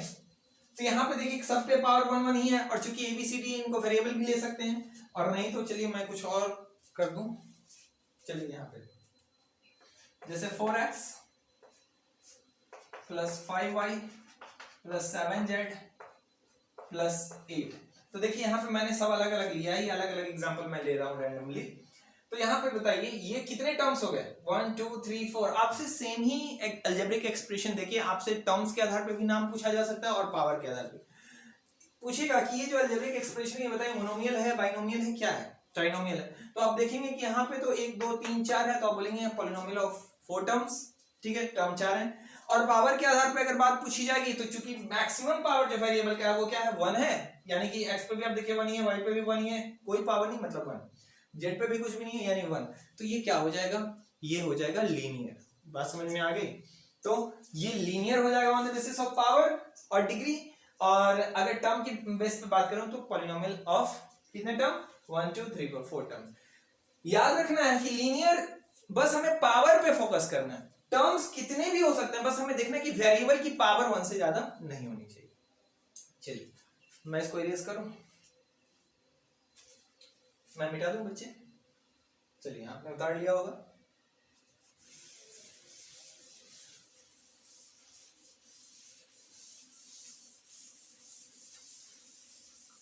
चलिए लीनियर के बाद हमारा जो दूसरा पॉलिनोमियल है वो क्या है? क्वाड्रेटिक। क्या है बच्चे? क्वाड्रेटिक।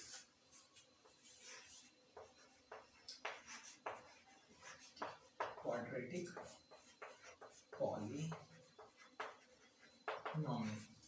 क्वाड्रेटिक पॉलिनोमियल डेफिनेशन क्या होगा खुद से बताइए।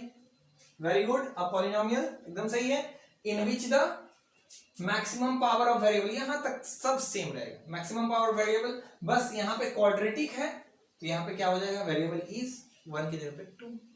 तो आप लिख लेंगे ना, बिल्कुल आप लिख लेना बच्चे। Polynomial in which the maximum power of variable is 2 is called quadratic polynomials. चलिए कुछ एग्जांपल लेते हैं, जैसे 5x स्क्वायर।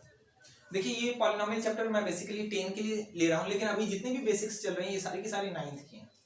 तो 9th वाले स्टूडेंट आप भी इसको अच्छे से पढ़ लो, और 10th वाले जिनका भी बेसिक क्लियर है उनके लिए तो अच्छी बात है, और जिनका भी बेसिक नहीं था अब उन्हें अच्छे से समझ में आ जाएगा कि ये क्या होता है। चलिए 5x², अगर मैं इतना भी छोड़ दूं तो ये क्या हो जाएगा, क्वाड्रेटिक हो जाएगा, बिकॉज टर्म से तो कोई मतलब ही नहीं है, हमें मैक्सिमम पावर देखना है, तो वेरिएबल पे जो पावर है वो क्या आ गई 2, ये क्या हो जाएगा, क्वाड्रेटिक हो जाएगा।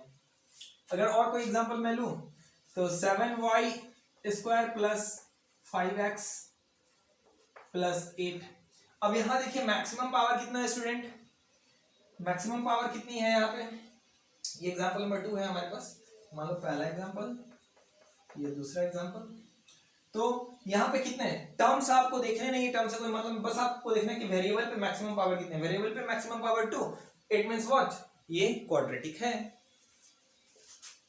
एक और एग्जांपल ले लेते हैं, 8y5x³ प्लस 7y² प्लस 6, क्या ये है क्वाड्रेटिक?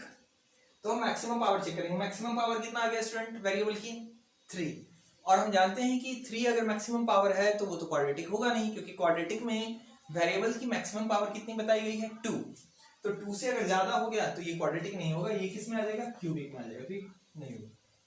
एक और बेसिक सी बात, बच्चे सोच रहे होंगे कि सर यहाँ मैक्सिमम पावर, क्या यहाँ पे इसका जो नाम है यहाँ पे पावर 2 भी है तो और पावर 1 भी है, तो क्या हम ऐसा लिख सकते हैं कि ये जो पॉलिनोमियल है ये लीनियर एंड क्वाड्रेटिक बोथ हो जाएगा, क्योंकि पावर 2 भी है पावर 1 भी मौजूद है। लेकिन नहीं, फिर से डिफिनीशन पे हम आएंगे, डिफिनीशन में क्या कहा है, मैक्सिमम पावर, तो चाहे इससे कम पावर कुछ भी, हमें नेमिंग जो करनी है ना उसमें लोएस्ट पावर चाहे जो भी हो, हमें मैक्सिमम पावर जो है उन्हीं के आधार पर हमें नेमिंग करनी है। जैसे आपके घर में आपके जो बड़े होंगे, आपके पापा या आपके दादाजी, तो उनके नाम से जनरली लोग जानते होंगे, ऐसा नहीं ना कि घर के सभी सदस्य को नेमिंग करके आएंगे। जैसे आप समझिए कि अगर आपके यहाँ शादी की कार्ड आने वाली है तो उसपे आपके घर के मेन गार्जियन का नाम होता है ना, और उसी से आप सब क्या हो जाते हैं, मतलब इनवाइट हो जाते हैं या रिलेटेड हो जाते हैं, ठीक वैसे ही यहाँ पे भी ये इसका जो मुखिया है यानी मैक्सिमम पावर हमें चेक करना है, जो मैक्सिमम पावर होगा उसी के नाम से इन पूरे अलजेब्रिक एक्सप्रेशन को, यानी जो खास अलजेब्रिक एक्सप्रेशन उसको जाना जाएगा। जरूरी नहीं कि प्रत्येक को पर्टिकुलर नेम दिया जाए आपके शादी कार्ड में कि हाँ फलाने बाबू फलाने ठिकाने सबके सब आप लोग आइए, एक बार लिख दिया जाएगा कि आपके पापा का नाम अगर है श्री गणेश प्रसाद तो श्री गणेश प्रसाद जी आप सादर आमंत्रित हैं, तो मतलब उनके परिवार के लोग आ सकते हैं। ठीक वैसे ही यहाँ पे जो मैक्सिमम पावर है वही इसका नेमिंग है, और वही इस पूरे इसको इस अलजेब्रिक एक्सप्रेशन को रिप्रेजेंट करेगा पावर के नेमिंग के फॉर्म में। तो यहाँ पे अगर हम बात करेंगे इसको, तो ये अब क्वाड्रेटिक नहीं रहा, ये क्या हो जाएगा, क्यूबिक हो जाएगा। बात समझ में आ गई। यहाँ पे अगर हम देखेंगे तो इसको हम ऐसा नहीं कहेंगे कि यहाँ पे क्या है, लीनियर भी है और क्वाड्रेटिक भी है, तो लीनियर प्लस क्वाड्रेटिक पॉलिनोमियल, नहीं नहीं नहीं, इसका मैक्सिमम पावर अगर 2 है तो ये क्या हो गया, क्वाड्रेटिक हो गया। यानी हम कोई एक ही नाम डालेंगे, समझ गए, हमें बस मैक्सिमम पावर देखनी। चलिए, तो आप समझ गए होंगे क्वाड्रेटिक। अब मैं एक और एग्जांपल लूं, एक और एग्जांपल लेना बहुत ही आवश्यक है यहाँ पर। अगर स्टूडेंट ये बताइए ये कैसा पॉलिनोमियल है,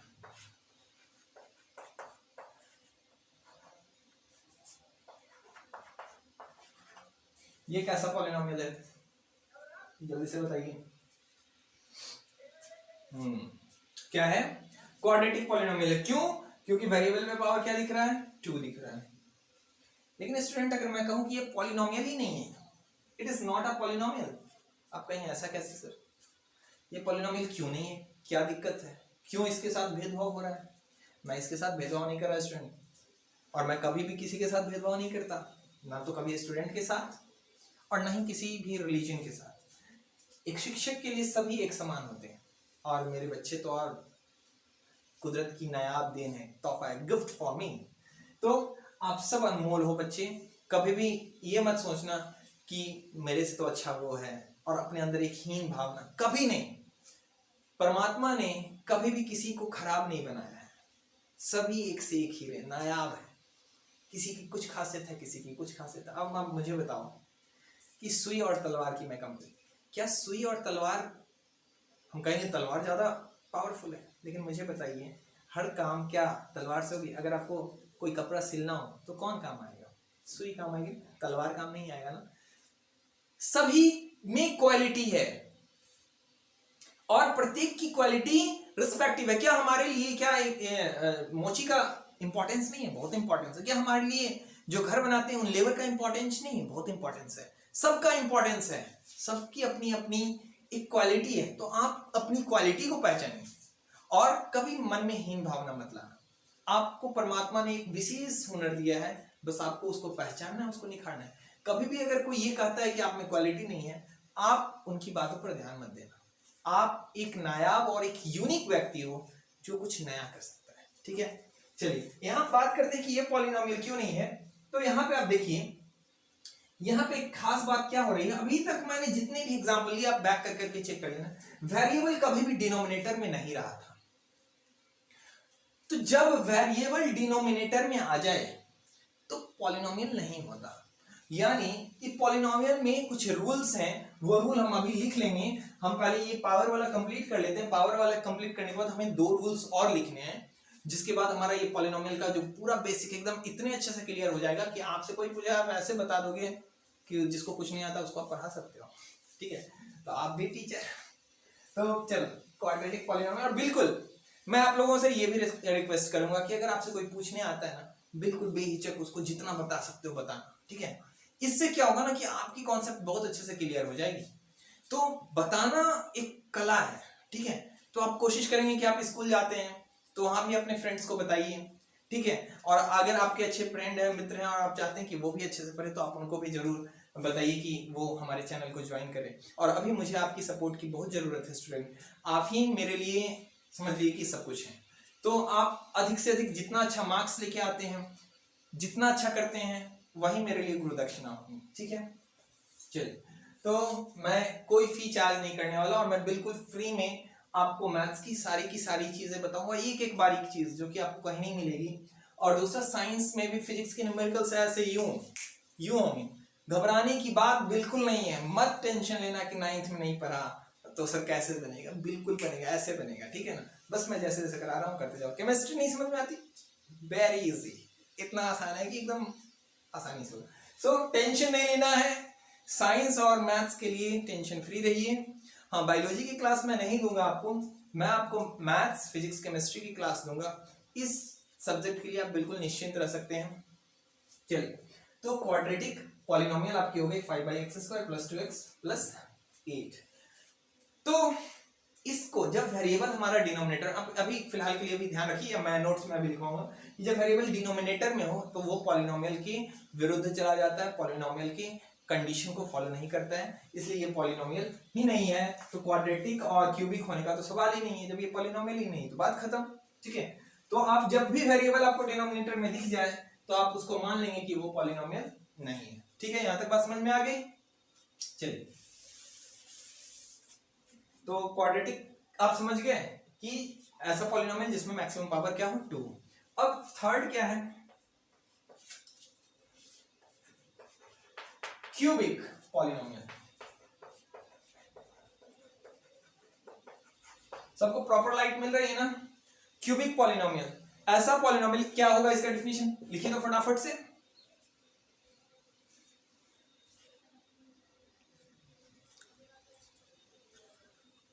Very good. A polynomial, same line, a polynomial in which the maximum power of variable, इस क्यूबिक के लिए मैं बात कर रहा हूं, सेम डेफिनेशन यहां तक आएगी। इस क्या हो जाएगा 3। जब मैक्सिमम पावर 3 हो किसी वेरिएबल की, याद रखना है मैक्सिमम पावर किसकी चेक करनी है, वेरिएबल की, कांस्टेंट की नहीं, तो वो क्या हो जाएगा, क्यूबिक हो जाएगा। ठीक है, चलिए कुछ एग्जांपल ले लेते हैं, जैसे x³ + 3x² + 2x + 4। बताइए कैसा पॉलिनोमियल है, क्यूबिक पॉलिनोमियल है।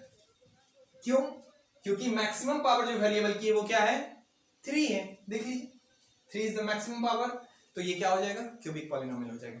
आप समझ गए। अच्छा मुझे बताइए यहाँ पे 4x² + 3y³ + 8y4, क्या ये क्यूबिक है, तो हम देखेंगे मैक्सिमम पावर, तो क्या है, यहाँ पे हमने देखा x पे पावर 2 है, यहाँ y पे पावर 3, यहाँ y पे पावर 4। मैक्सिमम पावर इस पूरे में अगर हम देखें तो वेरिएबल की मैक्सिमम पावर 4 हो गई, तो ये क्यूबिक हुआ क्या, नहीं हुआ। तो ये क्या हो जाएगा, ये क्यूबिक पॉलिनोमियल, ये नहीं होगा, ये होगा। बस समझ में आ गई। तो हम मैक्सिमम पावर चेक करेंगे, अगर मैक्सिमम पावर 3 है तो क्यूबिक होगा, और अगर 3 से ज्यादा है तो क्यूबिक नहीं होगा। और अगर 2 भी है तो भी नहीं होगा। जैसे अगर है 4x² प्लस 8x, तो यहाँ मैक्सिमम पावर केवल 2 है, तो ये क्वाड्रेटिक होगा, क्यूबिक नहीं होगा।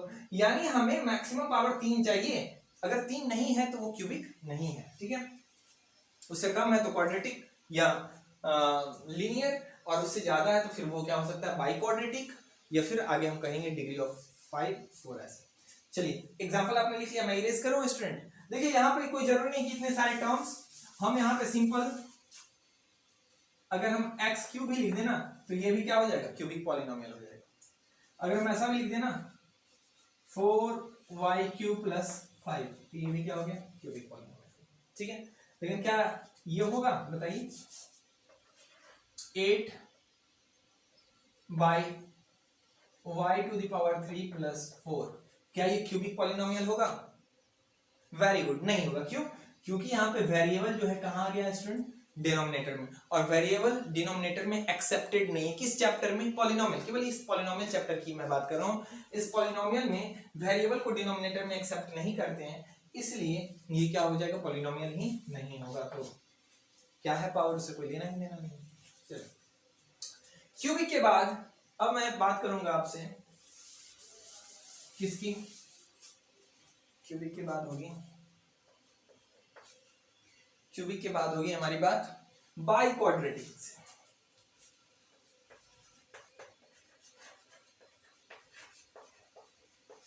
बाई क्वाड्रेटिक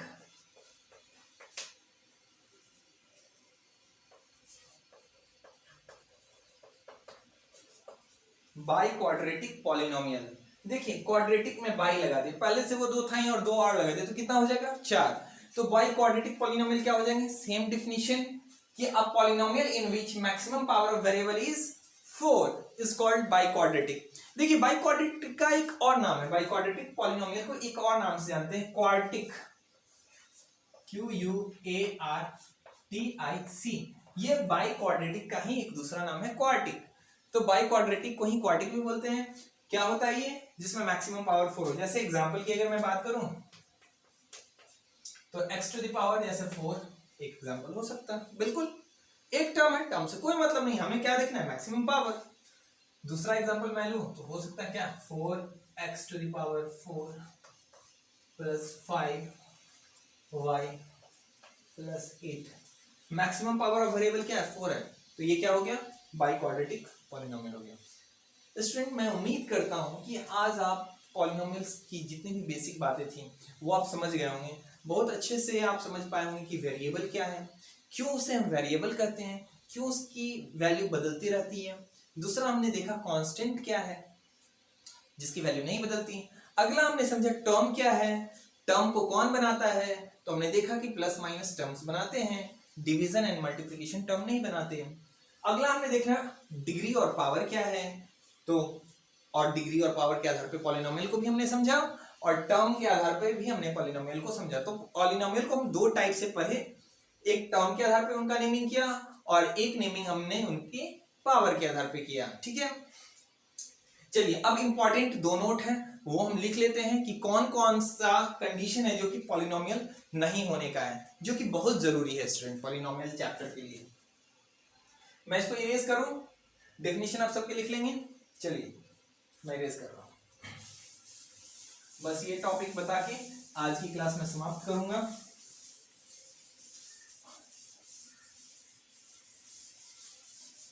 और नेक्स्ट पार्ट में हम एक्सरसाइज से शुरू करेंगे, क्लास 10th की एक्सरसाइज।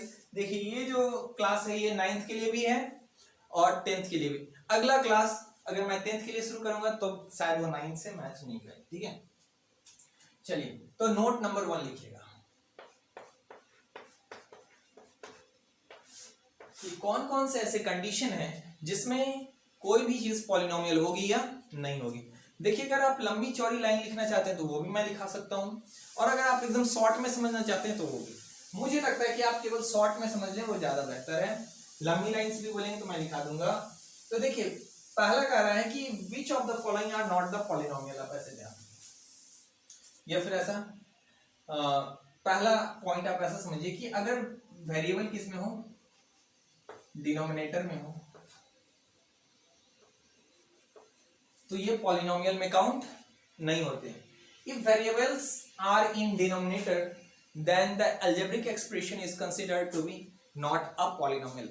algebraic expression वो कहलाएगा but polynomial नहीं कहलाएगा। बात समझ में आई?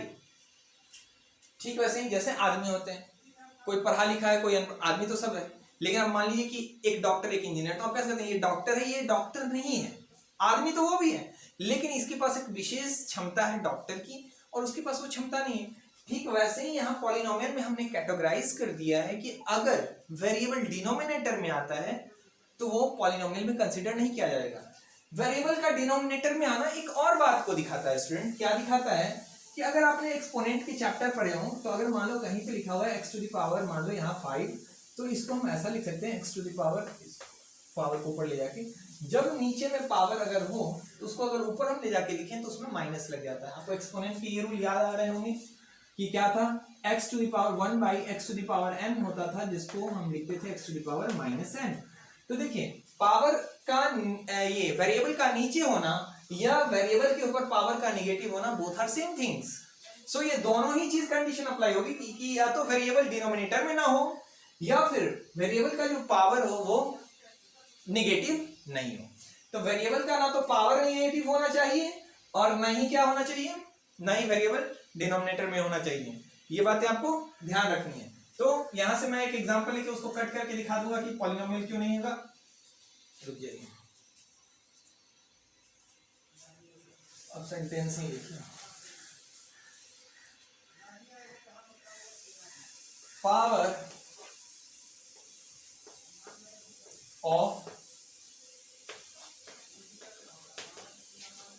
वेरिएबल इन पॉलिनोमियल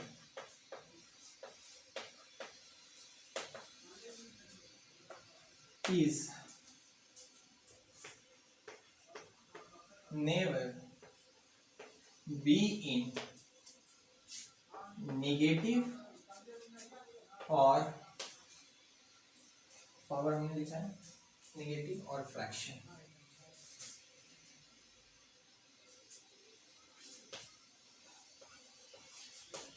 चलिए दो चीजें हम मैंने ऐड किया कि power of variable in polynomial, याद रखिए केवल पॉलिनोमियल के लिए, is never be in negative. Variable की पावर, और फिर मैं कांस्टेंट की बात नहीं कर रहा, किसकी बात कर रहा हूं, वेरिएबल। बार बार मैं आपको कह रहा हूं, कंफ्यूज मत होना, वेरिएबल की बात हो रही है। पॉलिनोमियल चैप्टर में वेरिएबल की पावर कभी भी नेगेटिव नहीं होगी और किस में नहीं होगी, फ्रैक्शन में नहीं होगी। ठीक है, फ्रैक्शन का मतलब यहाँ पे रूट से भी है, ठीक है ना, और इन फ्रैक्शन और आप समझ लीजिए रूट, नहीं तो मैं इसको दूसरे में लिखा दूंगा। जैसे यहां से एग्जांपल मैं दूं यहाँ पे, जैसे एग्जांपल में है 5x to the power minus 2 plus 4, तो ये क्या पॉलिनोमियल है, नहीं है। ठीक है, और अगर यहाँ पे लिखा हुआ है 5x to the power 2/3 plus 7, यहाँ पे देखिए वेरिएबल की पावर किस में आ गई, फ्रैक्शन में। और फ्रैक्शन मैंने क्या कहा है कि power of variable in polynomial is never be in negative, negative नहीं होनी चाहिए, इसलिए ये गलत है। और यहाँ पे 2 क्या है, 3 है, तो पावर आ गई फ्रैक्शन में, जिस कारण भी ये पॉलिनोमियल, तो ना तो पावर का नेगेटिव होना चाहिए और ना ही वेरिएबल का क्या होना चाहिए, वेरिएबल पे पावर फ्रैक्शन में होना चाहिए। पहला नोट आपने लिख लिया। अब नोट नंबर 2,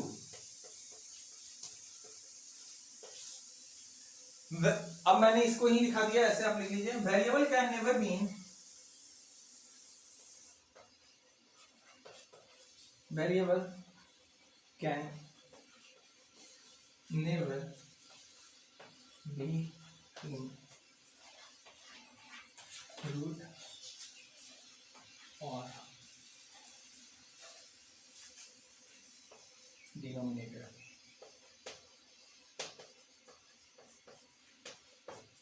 चलिए इसको भी आप लिख लीजिए। यहां पे हमने लिखा था पावर ऑफ वेरिएबल, यहां पावर से रिलेटेड थी बात कि power of variable in polynomial is never be in negative और फ्रैक्शन, ना तो नेगेटिव होंगे पावर और ना ही पावर फ्रैक्शन में होंगे। तो आप समझ गए, उनको पॉलिनोमियल हम कंसीडर नहीं करेंगे। इस चैप्टर में केवल ये रिस्ट्रिक्शन है, आगे चल के बाद बाकी में ये अलजेब्रिक एक्सप्रेशन है बट पॉलिनोमियल नहीं कहा है। नोट 2 क्या कर रहा है कि variable can never be in root और डिनोमिनेटर, ना तो रूट में होंगे ना ही डिनोमिनेटर में होंगे। क्या मतलब, मतलब एग्जांपल से समझिए, जैसे लिखा हुआ है 2√x प्लस 5, ठीक है। यहां पे वेरिएबल देखिए किसमें आ गया स्टूडेंट, रूट में, और हमने क्या बात की कि variable never be in root, root में वेरिएबल हो ही नहीं सकते, तो रूट में आ गया तो ये पॉलिनोमियल नहीं होगा। रूट का मतलब स्क्वायर रूट, क्यूब रूट, कुछ भी हो सकता है, ठीक है, तो ऐसा रूट नहीं होना चाहिए। दूसरा हमने लिखा है डिनोमिनेटर में नहीं होंगी, जैसे 5/x², या x भी ले लीजिए कोई दिक्कत नहीं, प्लस 8।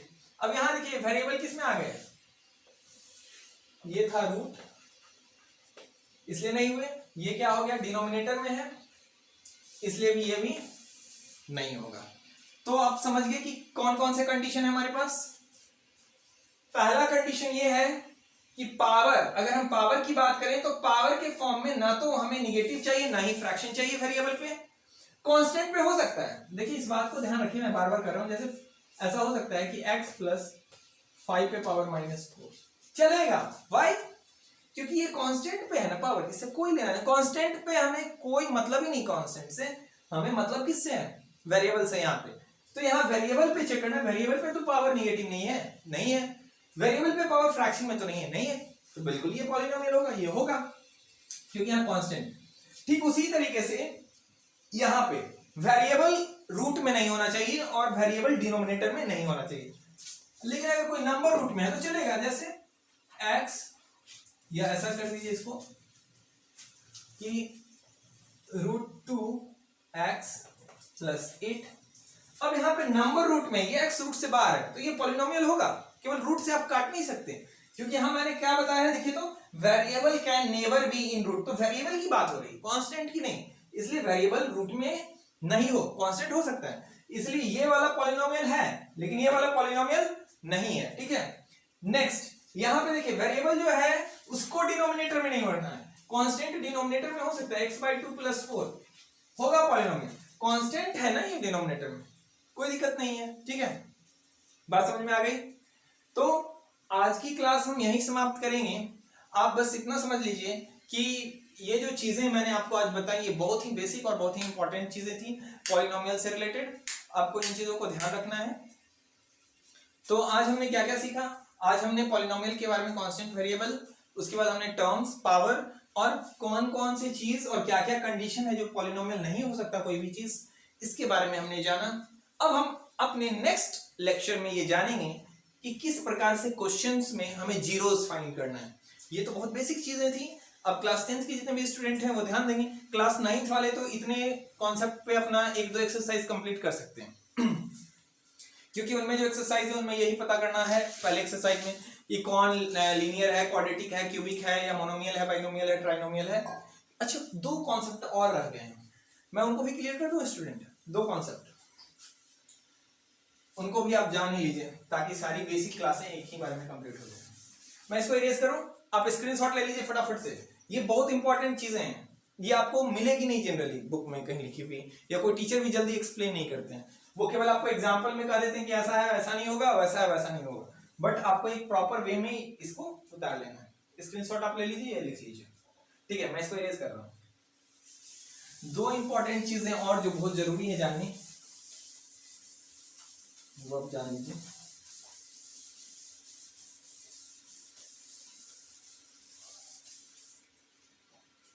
क्योंकि वो इसी चीजों से रिलेटेड है, चलिए फटाफट से हम जान लेते हैं student.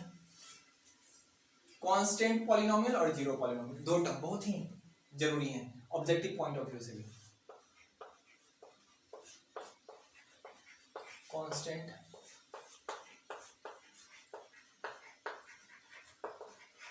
Constant polynomial, constant polynomial को क्या होते हैं कांस्टेंट पॉलिनोमियल, देखिए कांस्टेंट पॉलिनोमियल केवल कांस्टेंट नंबर होते हैं, जैसे 2, 4, 5, 6/7, 1/2, √8, ऑल आर कांस्टेंट पॉलिनोमियल, -4, सब के सब कांस्टेंट पॉलिनोमियल है, यानी कांस्टेंट नंबर है तो कांस्टेंट पॉलिनोमियल, ठीक है।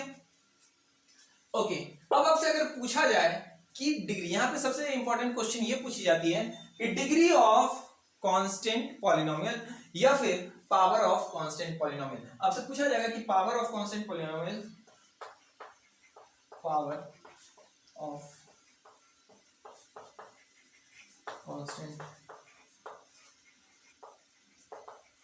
देखिए पावर ये यहाँ पे डिग्री भी हम लिख सकते हैं। कांस्टेंट पॉलिनोमियल की पावर या डिग्री क्या होगी?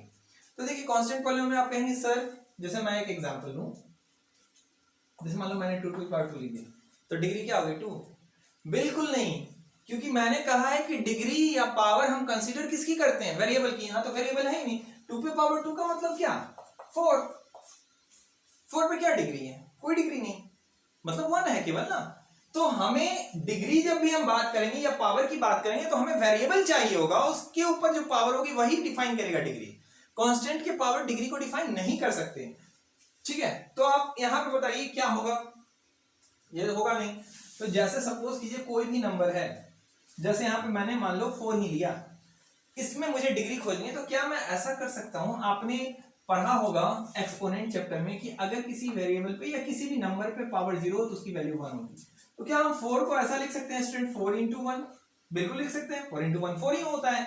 और इस 4 इंटू 1 को हम ऐसा लिख सकते हैं 4 इंटू 1 की जगह पे मैंने क्या कहा कि वेरिएबल पे या किसी भी नंबर पे पावर 0 करो तो वो 1 के बराबर होता है। तो यहाँ पे हम इसको ऐसा लिख सकते हैं, क्या इसी को अल्टीमेटली हम ऐसा नहीं लिख सकते? ये x की जगह आप y भी ले सकते हो, कोई वेरिएबल ले सकते हो। तो 4 into x to the power 0, इससे इस 4 पर कोई इफेक्ट नहीं पड़ेगा, यानी 4 बराबर 4x टू द पावर 0 बिल्कुल सेम ही चीज बता रहा है हमें। इसीलिए यहाँ पे ये और ये इक्विवेलेंट ही है। x टू द पावर 0 मतलब 1, वो 1 बताएगा। 4 इंटू 1 क्या आ जाएगा? 4। तो अगर मुझे पूछा जाए कांस्टेंट पॉलिनोमियल की डिग्री, तो आप साफ साफ देख पा रहे हैं कितनी डिग्री है? 0। तो यहां से आंसर क्या हो जाएगा? पावर ऑफ, पावर या डिग्री ऑफ, ज्यादातर आपसे यूज होगा डिग्री या पावर ऑफ कांस्टेंट पॉलिनोमियल। क्या हो जाएगा बताइए? 0। यही क्या होगा? इसका आंसर होगा। ये बात समझ में आ गई? आपसे ये क्वेश्चन पूछा जाएगा, फटाफट से इसको नोट डाउन कीजिए कि कांस्टेंट पॉलिनोमियल क्या है। जितने भी कांस्टेंट नंबर वही कांस्टेंट पॉलिनोमियल है, और अगर उनकी डिग्री पूछी जाए तो डिग्री क्या होती है? 0 होती है। क्यों होती है, कैसे होती है, ये आपको मैंने करके दिखाया। जैसे मान लो 4 है तो 4 की डिग्री क्या होगी? तो 4 की डिग्री, 4 को हम ऐसा लिख सकते हैं 4 into x to the power 0। अगर मुझसे पूछा जाए कि 5, पॉलिनोमियल 5, इसकी डिग्री क्या होगी? तो इसको हम लिख सकते हैं 5 इंटू वाई पे पावर कुछ भी 0। यहाँ वेरिएबल कुछ भी ले सकते हैं, ठीक है। अगर कहीं है -1/2 की, क्या इसकी डिग्री है? तो मतलब इसको हम ऐसा दिखा सकते हैं, यहाँ पे मान लो z टू द पावर 0, कुछ भी आप वेरिएबल की जगह ले सकते हैं। ये क्या है? सेम चीज को रिप्रेजेंट करें, क्योंकि यहाँ पे z टू द पावर 0 या y टू द पावर 0 ये 1 को रिप्रेजेंट करते हैं, और यहाँ इन दोनों के बीच प्रोडक्ट का साइन है, तो 1 से किसी को भी गुना करो कोई फर्क नहीं पड़ता। तो ये आप समझ गए? ये सब एग्जांपल्स थे। चलिए अब हम बात करेंगे 0 पॉलिनोमियल की, और जल्दी से क्लास को समाप्त करें क्योंकि ये लंबी क्लास हो गई। लेकिन याद रखिएगा, मैं जब भी क्लास लूंगा तो एकदम अच्छे से आप बैठेंगे और आराम से करेंगे। ये मत सोचना कि हम शॉर्ट्स वीडियो देख रहे हैं कि बस एक किया और अगले दिन अगले क्लास। मैं जब पढ़ाऊंगा तो बिल्कुल मूड से पढ़ाऊंगा। चलिए मैं इसको इरेज करूं। चलिए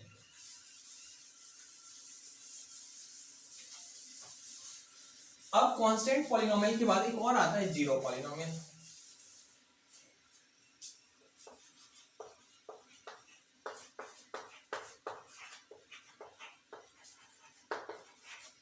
ये 0 पॉलिनोमियल क्या है? अब कुछ बच्चे कर रहे हैं सर क्या 0 भी तो कांस्टेंट में आता है, तो अब क्या इसको अलग से बता रहे हैं? देखो कुछ कारण है इसलिए 0 को अलग से बता रहे हैं। 0 पॉलिनोमियल अगर आपसे पूछा जाए तो केवल एक ही है, वो है केवल 0। 0 को ही 0 पॉलिनोमियल के नाम से जाना जाता है। ये कांस्टेंट भी है, 0 एक कांस्टेंट वैल्यू भी है, लेकिन इनको कांस्टेंट पॉलिनोमियल में नहीं रखते हैं, उसका कुछ कारण है, वो भी हम जानेंगे। तो 0 पॉलिनोमियल किसको बोलते हैं? 0 को। आपसे ऑब्जेक्टिव में पूछा जा सकता है कि 0 पॉलिनोमियल क्या है, तो क्या होगा? केवल 0 हो गई 0 पॉलिनोमियल। अब यहां से डिफरेंस क्या आता है कांस्टेंट और 0 पॉलिनोमियल में? डिग्री की डिफरेंस आती है। तो आपसे पूछेगा डिग्री ऑफ 0 पॉलिनोमियल, कि 0 पॉलिनोमियल की डिग्री क्या होगी? तो चलिए आप लोग में से जो समझदार होंगे तो यही कर देंगे कि फिर से सर कांस्टेंट है तो यहाँ x टू द पावर 0 ले लेंगे, तो यहाँ पे डिग्री क्या होगी? 0। तो हम कह देंगे कि कांस्टेंट ये 0 पॉलिनोमियल की डिग्री भी क्या होगी? 0 होगी। बिल्कुल सही। लेकिन अब मुझे आप बताइए, क्या अगर मैं 0 बराबर 0 into x to the power 5 भी ले लूं तो इसका भी रिजल्ट तो 0 ही आएगा। फिर इस कंडीशन में डिग्री क्या आ जाएगी? 5। अगर मैं 0 को ही लिख दूं 0 एक्स टू द पावर 8 तो रिजल्ट में कोई फर्क पड़ने वाला है क्या? कोई फर्क नहीं। वेरिएबल पे चाहे आप जितनी मर्जी उतनी पावर ले लीजिए, इनफिनाइट ले लो पावर, कुछ भी पावर ले लो, इनफिनाइट करने का मतलब कुछ भी आप ले लीजिए। मान लो y पे पावर मैंने ले लिया 100, क्या ये जीरो से बदले? यानी जीरो को आप वेरिएबल पे कुछ भी पावर लिखे उसमें सेटिस्फाई करता है, यानी कोई फिक्स इसकी तो डिग्री ही नहीं आएगी ना। क्या आप कहोगे कि इसकी डिग्री जीरो होती है, वो भी सही। अगर कोई कहे इसकी डिग्री जीरो पॉलिनोमियल की डिग्री 5 होती है, वो भी सही। जीरो पॉलिनोमियल की डिग्री 100 होती है, वो भी सही। जब एक ही चीज की ढेर सारी चीजें सही आने लगी तो इनका कोई एक फिक्स वैल्यू नहीं होता है, और तब ये हो जाता है नॉट डिफाइंड। किस पे डिफाइन करोगे? जीरो पॉलिनोमियल की डिग्री किस पे डिफाइन करोगे? क्या जीरो कहोगे कि जीरो है, या 5 है, या 10 है, 8 है, 12 है, क्या है? क्योंकि सारे के सारे नंबर पर ये सेटिस्फाई करना है। देखो जीरो इंटू एक्स पे पावर कुछ भी डालो, जीरो से जैसे ही गुना होगा y to the power zero ही हो जाएगा।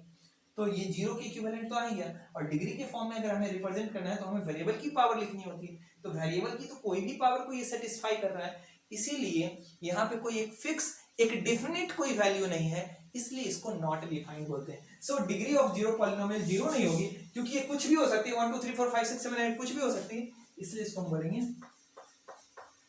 नॉट। आपको इतना एक्सप्लेनेशन कहीं नहीं मिलेगा। तो आज आप समझ गए कि डिग्री, ये जीरो को कांस्टेंट से अलग क्यों किया गया, इसी डिग्री के कॉन्सेप्ट के आधार पर, क्योंकि कांस्टेंट पॉलिनोमियल की डिग्री क्या होती है? जीरो होती है। लेकिन जीरो एक ऐसा कांस्टेंट है जिसकी डिग्री डिफाइन नहीं की जा सकती, क्योंकि ये हर एक डिग्री पर क्या है, अपने आप को इक्विवेलेंट कर लेता है, जीरो के बराबर कर लेता है। तो हम प्रत्येक ऐसा तो नहीं लिख सकते। इसमें क्या लिखेंगे? 0 1 2 3। तो जब एक ही चीज की ढेर सारी सॉल्यूशंस आने लगी, ये ढेर सारी रिजल्ट आने लगी, तो वो क्या हो गया, उसको तो कोई एक डेफिनेट वैल्यू आई नहीं, इसलिए हम क्या यहाँ पे लिखेंगे? नॉट डिफाइंड लिखेंगे। आई होप स्टूडेंट कि आप बहुत अच्छे से ये सारी बातें समझ चुके होंगे। तो हम आ रहे हैं जल्दी से अपना नेक्स्ट क्लास लेके, और फिर से अगर आप इस चैनल पे नए हैं तो इसको जरूर सब्सक्राइब कीजिए, अपने दोस्तों को इसको भेजिए या अपने रिलेटिव्स को भेजिए जो मैथ्स की तैयारी कर रहे हैं, मैथ्स में डिफिकल्टी आ रही है, उनको समझ नहीं आ रहा है, उनके लिए ये चैनल शायद एक प्रयास जो मैंने किया है काम आ जाए। ठीक है, तो मेरे प्रयास को थोड़ा आप सफल कीजिए। आप अपनी तरफ से इतना एफर्ट मैं चाहूंगा कि आप सब्सक्राइब कीजिए और अपने दोस्तों को शेयर कीजिए, और जो जो चीज मैंने बताया उसे बस देख के नहीं, उसका एक नोट्स बनाना है, और साथ में इन चीजों को अपने एक्सरसाइज में इंप्लीमेंट करना है, और क्लास में अव्वल रहना है, खड़े होकर जवाब देना है, टीचर से क्वेश्चन पूछने, इन आदत को भी आप डालिए। तो स्टूडेंट आज की क्लास इतना ही, मिलते हैं हम नेक्स्ट क्लास में। तब तक के लिए खूब पढ़िए, खूब लिखिए, मन लगा के।